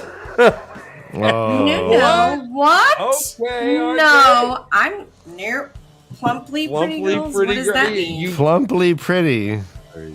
Plumply pretty. Oh, that's fucking. It's an obligation. I mean, maybe you can be pretty plumply. You can. But how do you be plumply pretty? And there's other. I mean, again, this is all a sexual Perrin does innuendo. You're That makes me want to. thinking about. all Which Perrin does doesn't is sound see these things. See, one guy had a nose that was as big as the hatchet. Another guy was old, bald-headed, so and so, and these girls are plumply pretty. I don't know. Perrin really has a judgmental eye. I think we've seen that. We've seen it a lot of times. Super judgy. He does say plump. Yeah. Varen is plump through, I think, Perrin's eyes as well. Wait. No, I can't be sure of that. Scratch it from the record. And also, Perrin has the drink trouble, like, because I want to. just saying a dude is hot. He says, quote, "The fellow was good looking, he supposed, maybe handsomer than Will Alcine." And we hear that Will Alcine is pretty hot. He supposed. He's like, "I suppose." Come on, man. Just say, yeah, dude is a thirst trap. It's okay. I might try and hook him up with a friend of mine, and then just hope to be just watch him get closer. Aram would be the worst wingman because he's so good looking. They're like, this guy, he works for a bank, and they're like, "I don't care. What do you do?" I've seen it a million times.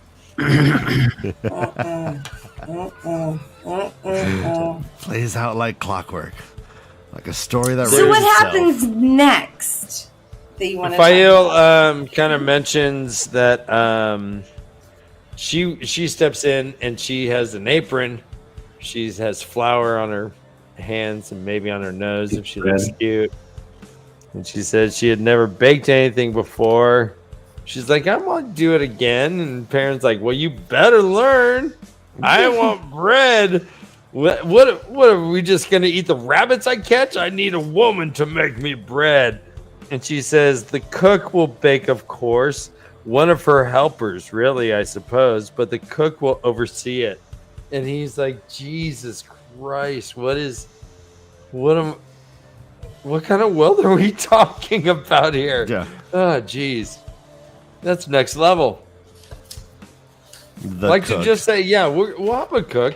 No, we'll have a head cook, and she'll have chefs. Yeah. He kind of freaks out about that a little bit. Like, what was that about to him? Josh, did you know what this was about? Because I had a difficult time understanding, honestly, what this whole piece was kind of about. Like, I know she's already like from royalty, or so she says. And so why, I don't know, what the fuck was this about? Do you know? I don't know. What was what about? I don't know, just like them being more like royal, and him having a hard time about like there being possibly servants in their future, and she's talking about like there being Fail's talking about there being like people that are, you know, like going to be taking care of them or serving for them, and he's having like a little bit of like an internal struggle, I think, with that. Or an outward, is it outwardly? I don't remember, and I don't have it in front of me. I think he does say it out loud, that he's just kind of like struggling with it, and doesn't really like it, but also is just it feels like he's confused about it to me. But I wasn't sure if maybe you had like a different. I mean, the way I read it was like that. It's about the juxtaposition that like. Fail is acting in this domesticated way at the same time that Perrin is like being elevated in her eyes to like the lordship of the two rivers. And there's this whole thing about whether Morghese would bestow a lordship upon him for his behavior there, saving part of her kingdom. But at the same time, as she's descending into like domestication, he's ascending, but they're both he's like rejecting it, right, as like something he's having a hard time identifying with. Because I think he came from like such a poor background, right? So like it just in such a humble background, not poor but like humble background, right? So it made sense for and I identify with that, you know, like, so I mean, like I get that, but just like so that would be a difficult thing for him to conceive of, right? Like that's, and part of it's also just him taking the what's the British term for it, like poking fun at her basically for like being domesticated, and then like taking the piss. Oh yes, what, I'm sorry, but what is the French phrase for it though? Also, Josh, and also can you tell me the Spanish phrase? I don't know. Please? I just know the British one, but like taking the piss at her German? for anyone else? No? Becoming domesticated. So then he turns it around and is like, "Oh, what? You're not going to bake bread for us? I can't just use my snare and eat what I can take with my bow for the rest of my life, right?" Right. I need a woman to bake, and she's like. So there's a little of this like, then she feeds him, and then it's like there's this like, not very humorous, but probably meant to be humorous tension between the two of them. Yes. Okay. It's kind of like explicitly gender defined, and like I don't know. It doesn't sit well in 2022 the way it probably No, it doesn't. Whatever year this was written, 19. But it kind of goes back to that discussion we were having earlier. Like, is Fail like set out to try and coronate him? I think, right? Or is she just saying like, well, if you're gonna marry me, like, well, no matter what, we'll go home and we'll be treated like royalty? Is that it? Or is she like trying to make him this leader for her own, like, is it her own deal, or does she just like think that Perrin will really feel good about himself if he takes on more responsibilities? Well, here's the paragraph here, Ryan. Here's the paragraph. It says, laughing softly, Fael ruffled his hair. Well, perhaps not that. I doubt very much that Morghese would approve being called a king, they were referring to. A leader, at least, but she would very definitely approve a man who brought lands back to her that her throne had not controlled in 100 years or more. She would surely make that man a lord. Parent of House Ibara, Lord of the Two Rivers. It has a good sound. And Perrin responds, we do not need any lords in the Two Rivers, or kings or queens. We are free men. Yeah, like, is there any way she could not understand him more with that bullshit? Right. But isn't this maybe TAVERN-ness? And like her seeing the soul wearing through that he has inherited? Okay. Yep. Right? I mean, like she has a good eye. And whose soul is that? We don't know, right? I was hoping you were just gonna tell me. Scooby Doo. You had figured it out, and you're just gonna. No, I haven't figured it out. But I mean, Lassie. Well, let's see. So let's talk more about the TAVERN-ness. Right after this, Aram picks up a sword. Right. His grandmother. Okay. Rejects him. Oh no! Hold on, let me. It's been a while. Speaking His of grandmother freaks the fuck out. Uh huh. But I mean, as far as we've heard, Aram's like, man, I could have done something. I could have defended my mother. My mother was killed by Trollocs, and the way the Leaf had us just watching, and I could have done something if I had a sword. She calls him lost. Gotta run. Yeah, no, sorry, buddy. Gotta run. Which we've heard. Was this TAVERN pulled? Do you think? Or is it something deeper in the Tinker, Aiel? We saw the reverse of this, or the same thing. We saw this occur already in Rand's visions. Which one? Where the three brothers, cousins, go to retrieve the girls, and then there's the whole thing about the sword, leave the sword. And the lost Aiel being some who followed the sword. Keep your poker faces on, Discord, please. Yeah. And then rejected. Ladies and gentlemen, if you have stayed to the end, you finally got what you're waiting for. Yeah, so I don't know. I mean, I love it, Josh. Seriously, I love it.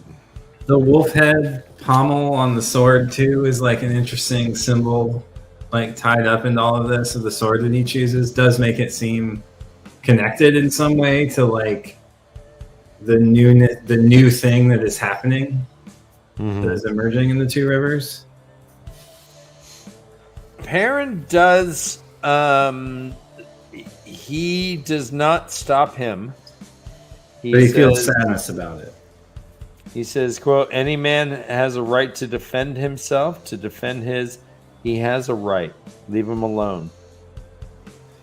Let me provide a hypothetical. If he had said, Aram, put the fucking sword down,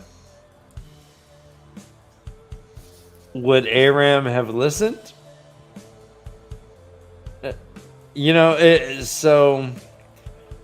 How much of this is Perrin's doing by his acquiescing to not stopping him, and in fact stopping his grandmother from stopping him?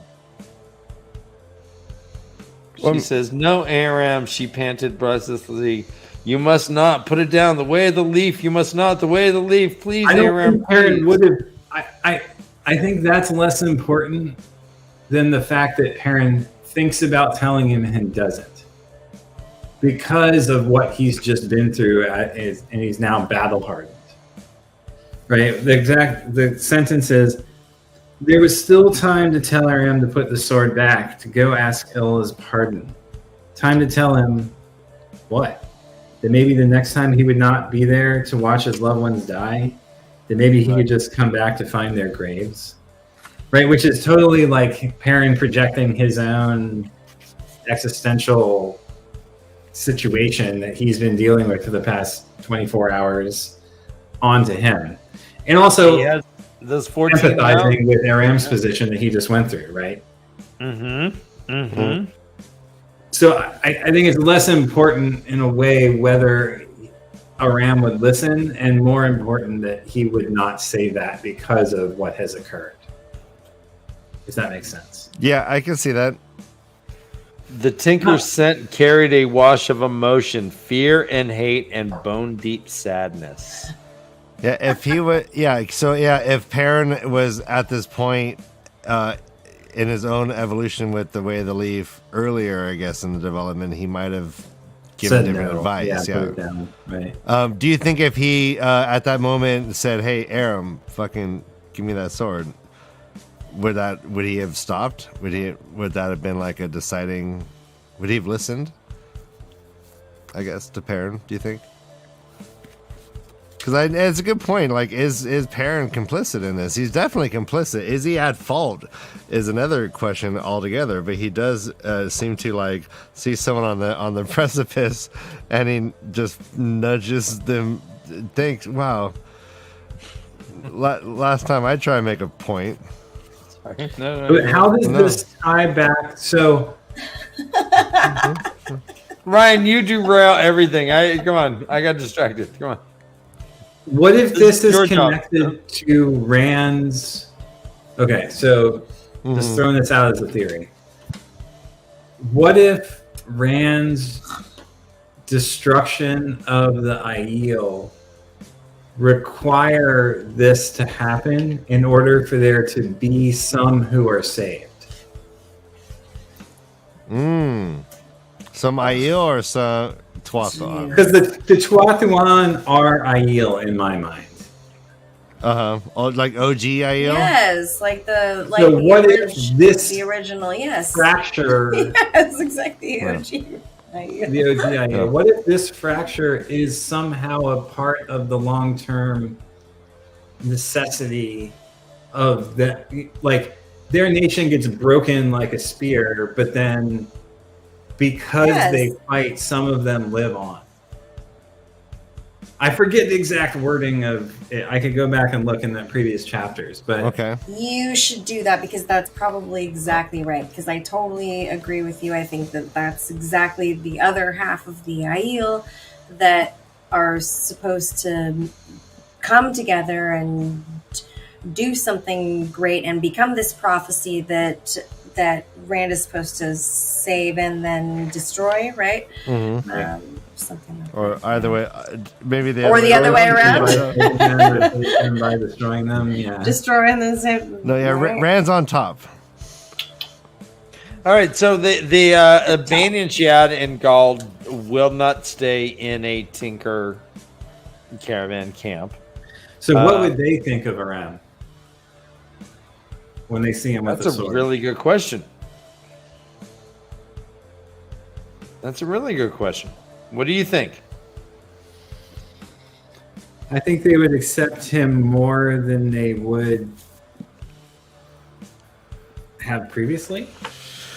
Well, they don't like swords. Aiel do not like swords. That's true. They definitely always like look askance at a sword. So maybe it just they're seals spear them folk. further that the Tuatha are no longer Aiel.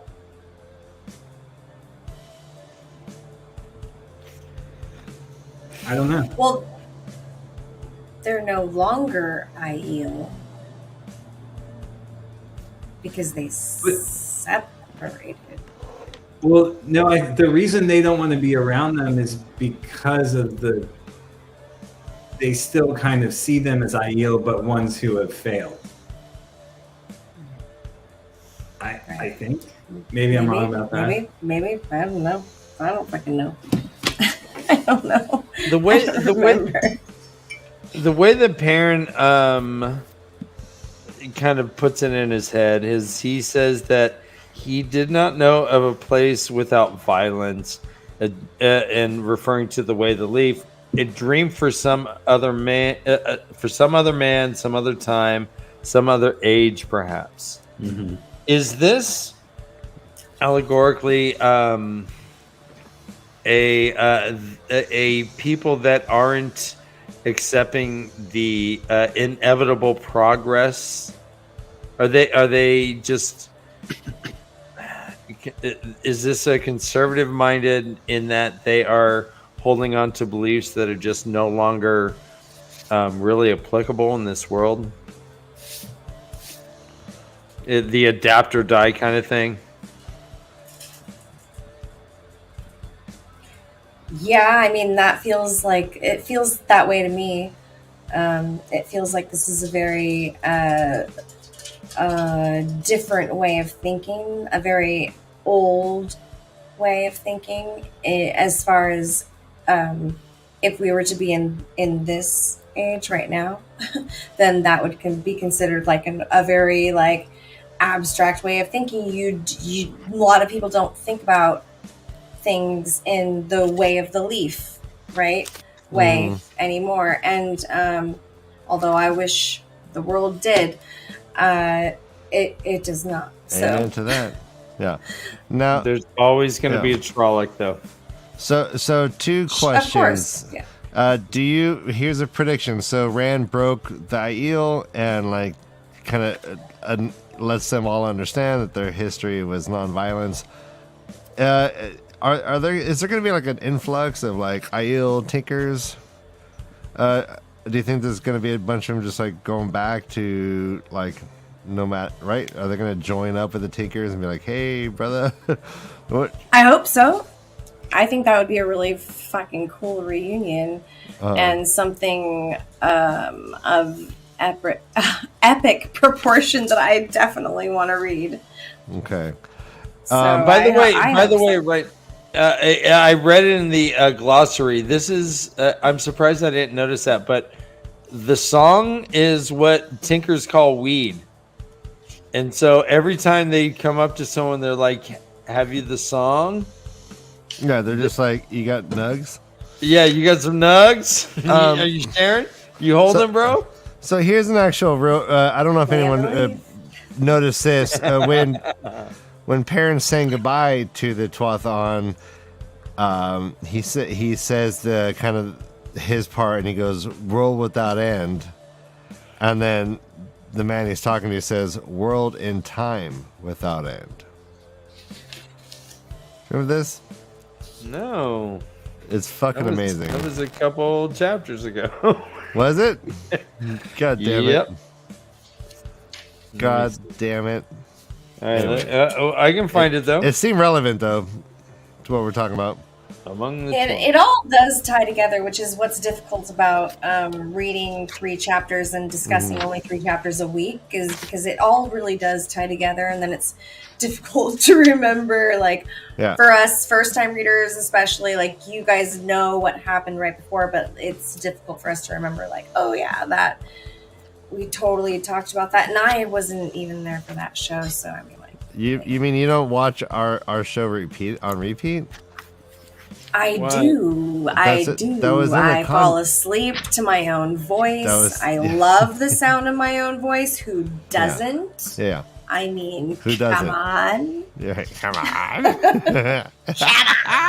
I love the sound of my own voice. Anyway. All right, yeah. I feel like we're back in Bible study class, and everyone's looking for the Bible passage. John 3:16. John 3:16. I don't know what that means actually, but sure. All right.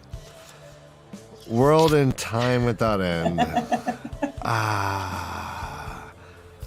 right, I'm almost there. Tinker Girls. Oh, all right. So peace be on you, Perrin, on you. Yep. Here we go.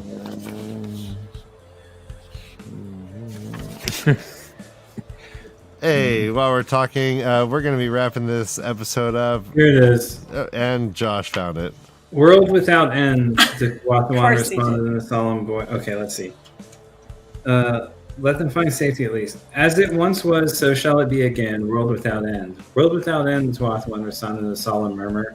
World and time without end. World and time? And time. Fuck, all right. Okay, I heard in time. Okay, world and time without end. Wheel. Phew. Phew. I love it. That's some wisdom right there. Wisdom. Danny found it. Did you hear it? Wisdom, Josh. I did. Oh, I thought you were like, Josh. I need to find my own proof. No. I was just going back the 40 pages to where we are now. Wise one, Joshy Pie. Yeah, well, hurry up. People are watching.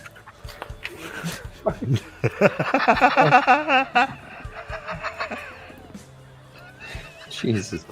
All right. All right. So Aram has a sword. Parents like, hey, go find Tam Althor. Tell him I asked to train you. He's like, cool, thanks. Before he runs out, he does a little ceremony. It says, slowly the other man raised his face. Thank you, he stammered. Thank you. I will never forget this. Never. I swear it. Suddenly he hoisted the sword to kiss the straight blade. The hilt had a brass wolf head for a pommel. I swear it. Is that not how it is done? I suppose it is, Perrin said sadly, wondering why he should feel sad. Well, I mean, par for the course, Perrin. You fucking mopey fucker. But Aram did like kiss. I mean, did like the knights. I swear to you, my liege, and kneel or whatever the fuck. And then we have some white cloaks, a bunch of them. And so it was Perrin's vision. It was Min's reading of Perrin, where she predicted the Tuathuan with the sword, not Rand's. It was Min? Min's reading of Perrin had the tinker with the sword and the two birds on his shoulder. Okay. Yep.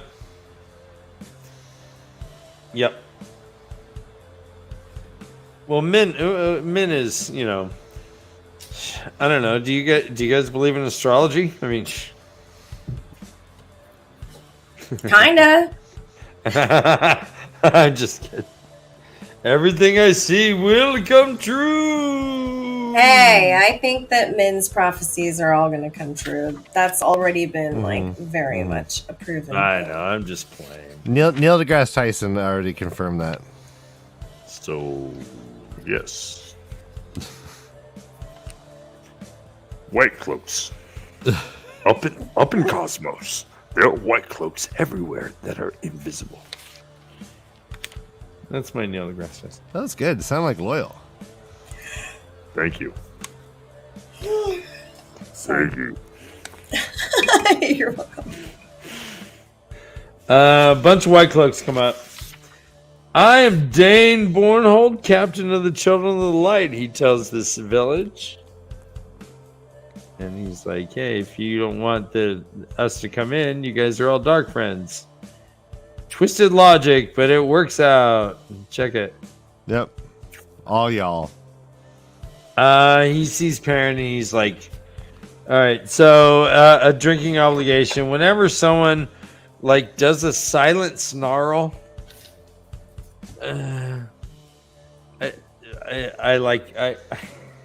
that really bothers something you, Robert Jordan likes to do, where people will have a silent snarl. So I'm gonna drink to that. Yeah, Gesundheit.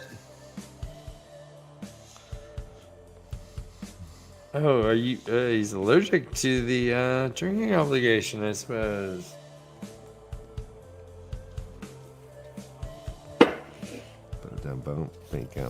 Well, I will do it anyways. All right, they show up. They're like, "Hey, I hear Emmonsfield is close to us." They're like, "Nah, we're just taking care of our own. We just got attacked today." See that lawn? Look at the bodies. See that lawn? Get off it. See that lawn? Get the fuck out of it. Kiss mine. Get off it.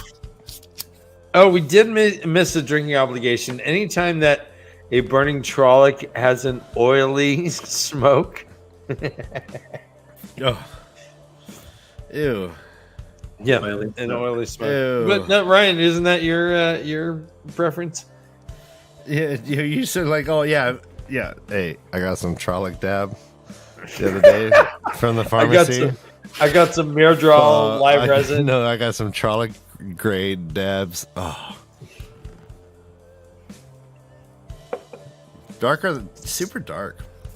Super dark dabs. It's not like all shatter. So the Two Rivers folk kind of like stand up a little bit to the White Cloaks. They're like, yeah, we kicked some ass. We fucking kicked ass, right? Yeah. Parent Golden Eyes, Golden Eyes, Golden Eyes, Golden Eyes, Golden Eyes. Parent's like, yeah, the one thing he doesn't like about himself, Well, and Leaf, who should have been guarding the woodsman, started waving that crimson wolf head banner. And Farron's like, yeah, you're not helping. You're not helping right now. Yeah, Jesus Christ. Yeah, for me, it's like my incredibly handsome face is the thing I hate the most. So if I was walking in and people were like, "You're super handsome," so I'd be like, "Stop it! So hot, Stop it! No, come on. Smoke show. Wanna fucking, wanna so fucking. No, hey, everyone, continue. Stop. Continue. So we do have another drinking obligation here. Last night, one of your villages was all but wiped out by the Trollocs. Wait until they come at you in numbers, and you will wish your mother had never kissed your father. I fucking love that phrase. So, golden eyes, Moxley. Amazing.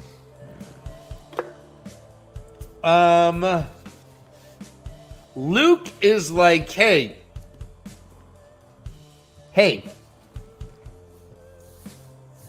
was Ordeath at Terran Ferry? Because apparently Terran Ferry's all fucking tore up now. He's like, your people are gone at Terran Ferry, and everyone in Edmonds Field's like, shrug. I don't know, we don't know them. It says, hold on. I had it. No one here knew anyone in Terry Ferry. Likely none of them had ever been that far. Yeah. So Bornhold's like, Terran Ferry just got fucked up, and they're like, well, yeah, that's sucks for them. They're weird anyways, right? Right? Yeah, Terran Ferry's fucking weird. Luke asks if Ordeath was there. Good riddance. Yeah. They're like, yeah. Can you actually scourge? Can you rape and pillage that place? And we don't like them. There's Ordeath talk.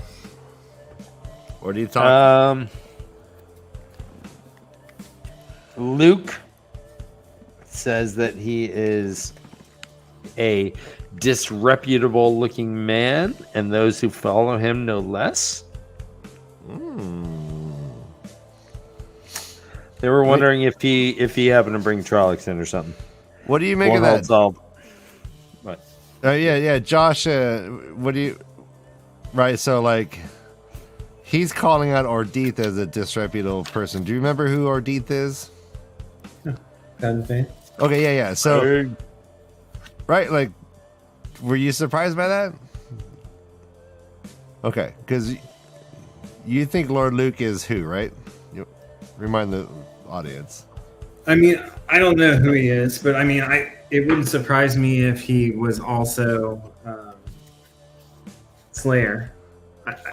I kind of had left that idea behind, but it's still a possibility. Okay. Why would Luke have beef with Ordeath?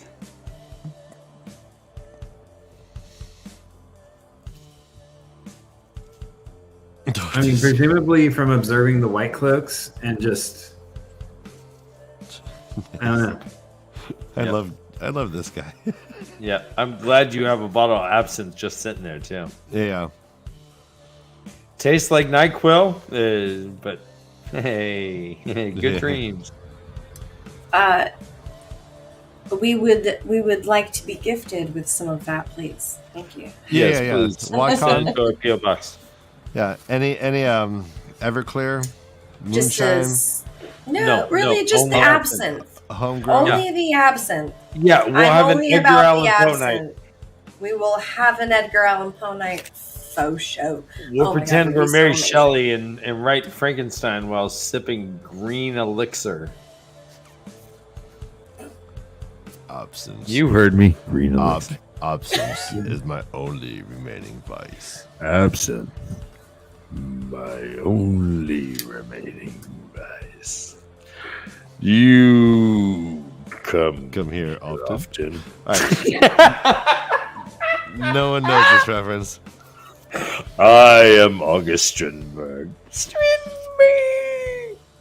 I mean, it does The Ordeeth comment does fit with our kind of earlier curiosity whether or not Ordeeth was the one commanding the Trollocs. Although it seems like that kind of fell to the wayside given that he had the merger all tied up and had sort of rejected the Dark One and was taking matters into his own hands.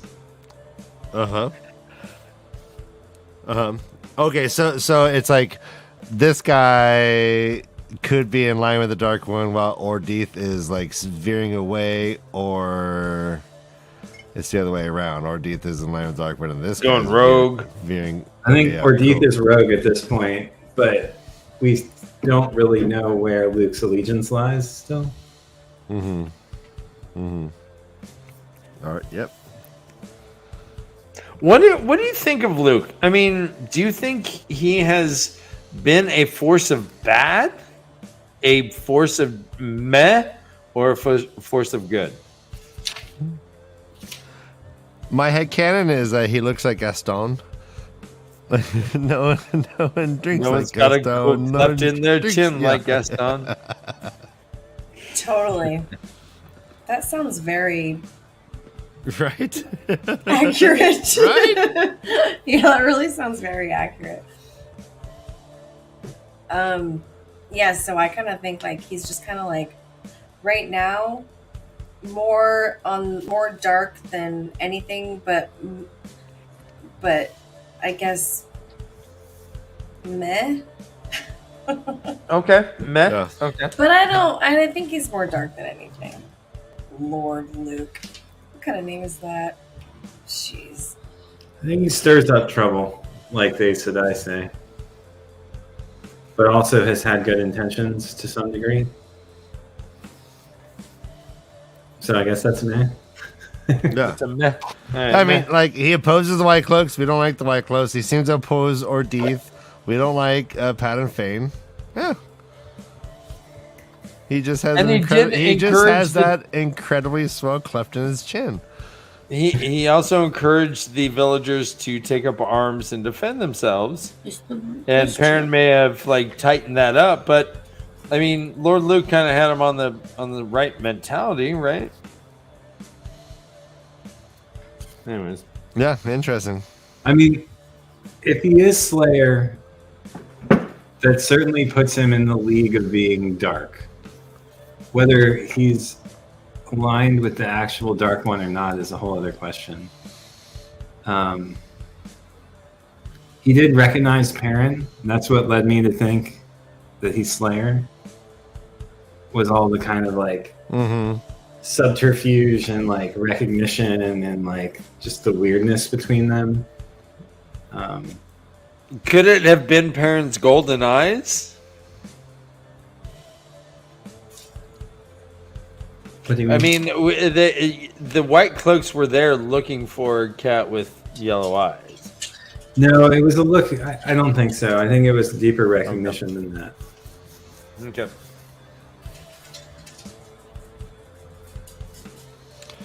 Okay. I'm really down with the Forces of Meh theme here. In the last battle, the Forces of Light will fight the Forces of Dark One. The Forces of Meh oversleep and try to reschedule. And order nachos. So, Bornhold out of the blue points to Perrin, and he's like, "Oh yeah, by the way, you bitch, I am arresting you as a dark friend." And Bran Alvear's like, "No, that doesn't happen." But we do hear that there's a dome of truth. He says, "Quote: I arrest you as a dark friend. You will be taken to Amador and then tried under the dome of truth." Whoa. So that must be where Meanwhile, at the dome of truth. Is that like Josh's beanie?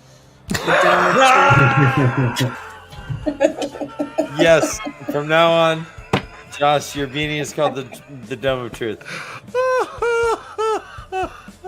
I love it. So, is that where the Inquisitors are? I wonder, are the Inquisitors, I'll be here all do you night, think, thank you. judge and jury kind of thing? Or are they just aggressive cops?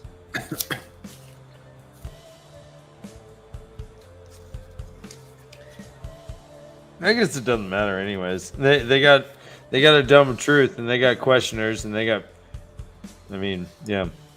They got a dome of truth.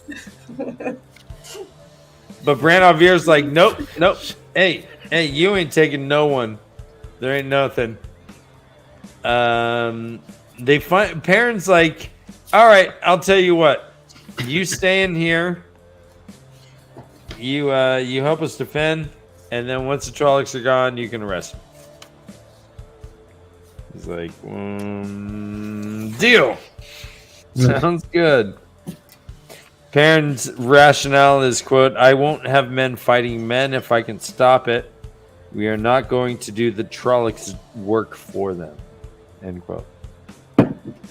The questioners. And, so they pretty much all enter Emmons Field.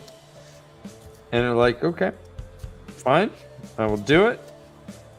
Lord Luke gives some sage advice here. He says, if these people want white cloaks among them, let them have white cloaks. But you should be careful, young golden eyes. I know something of taking an enemy into your bosom. His blade goes in quicker when he is close. With a laugh, he pushed his stallion off through the crowd back into the village. Like a knife, right? Nice. Dome. To the dome. Straight to the dome. That's where the Trolloc dab went. Straight to the dome. Straight to the dome. So at the end, he ends up, he's like, well, it says, quote, maybe it would not be a bad idea to let Dano and Ban and the others follow him around the way they wanted to. He was not going to be able to sleep easy without somebody guarding his door. Guards. Like some fool lord. At least Fael would be happy. If only he could make them lose the banner somewhere. And that's how it ends. He's taking the White Cloaks in. They defeated a Trolloc skirmish, but according to the warders, a much larger battle is coming. What do we think about all this? Because from here on out, we kind of jump off of Perrin in the next couple chapters.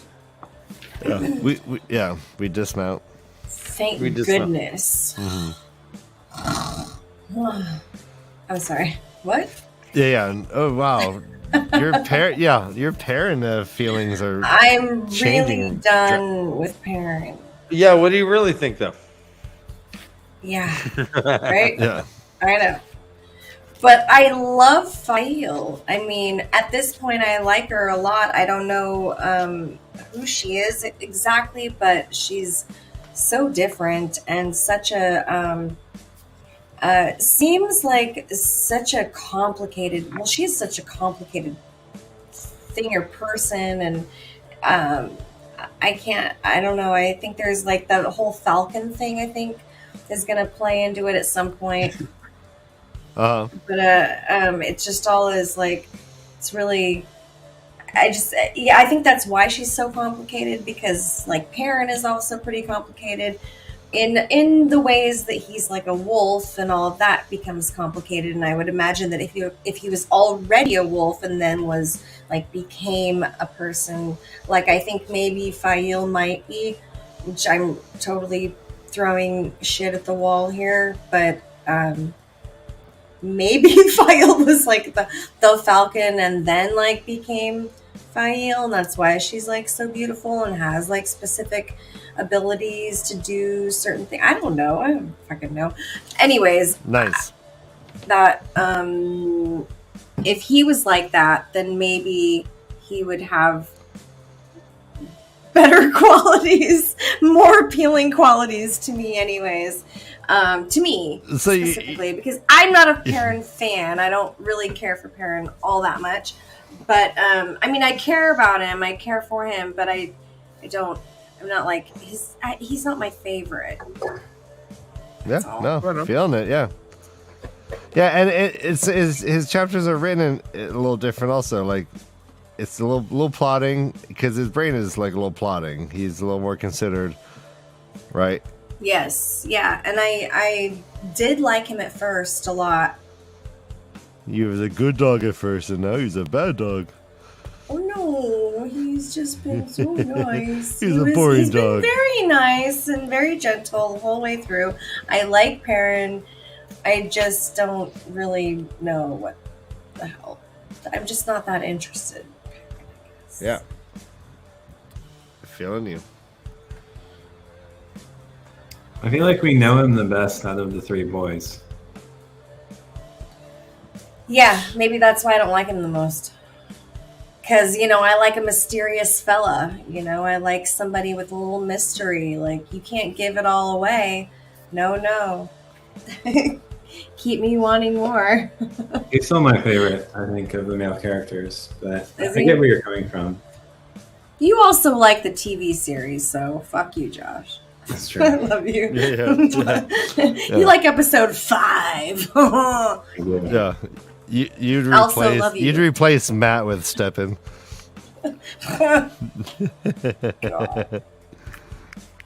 No, but No, okay. That was a bridge too far.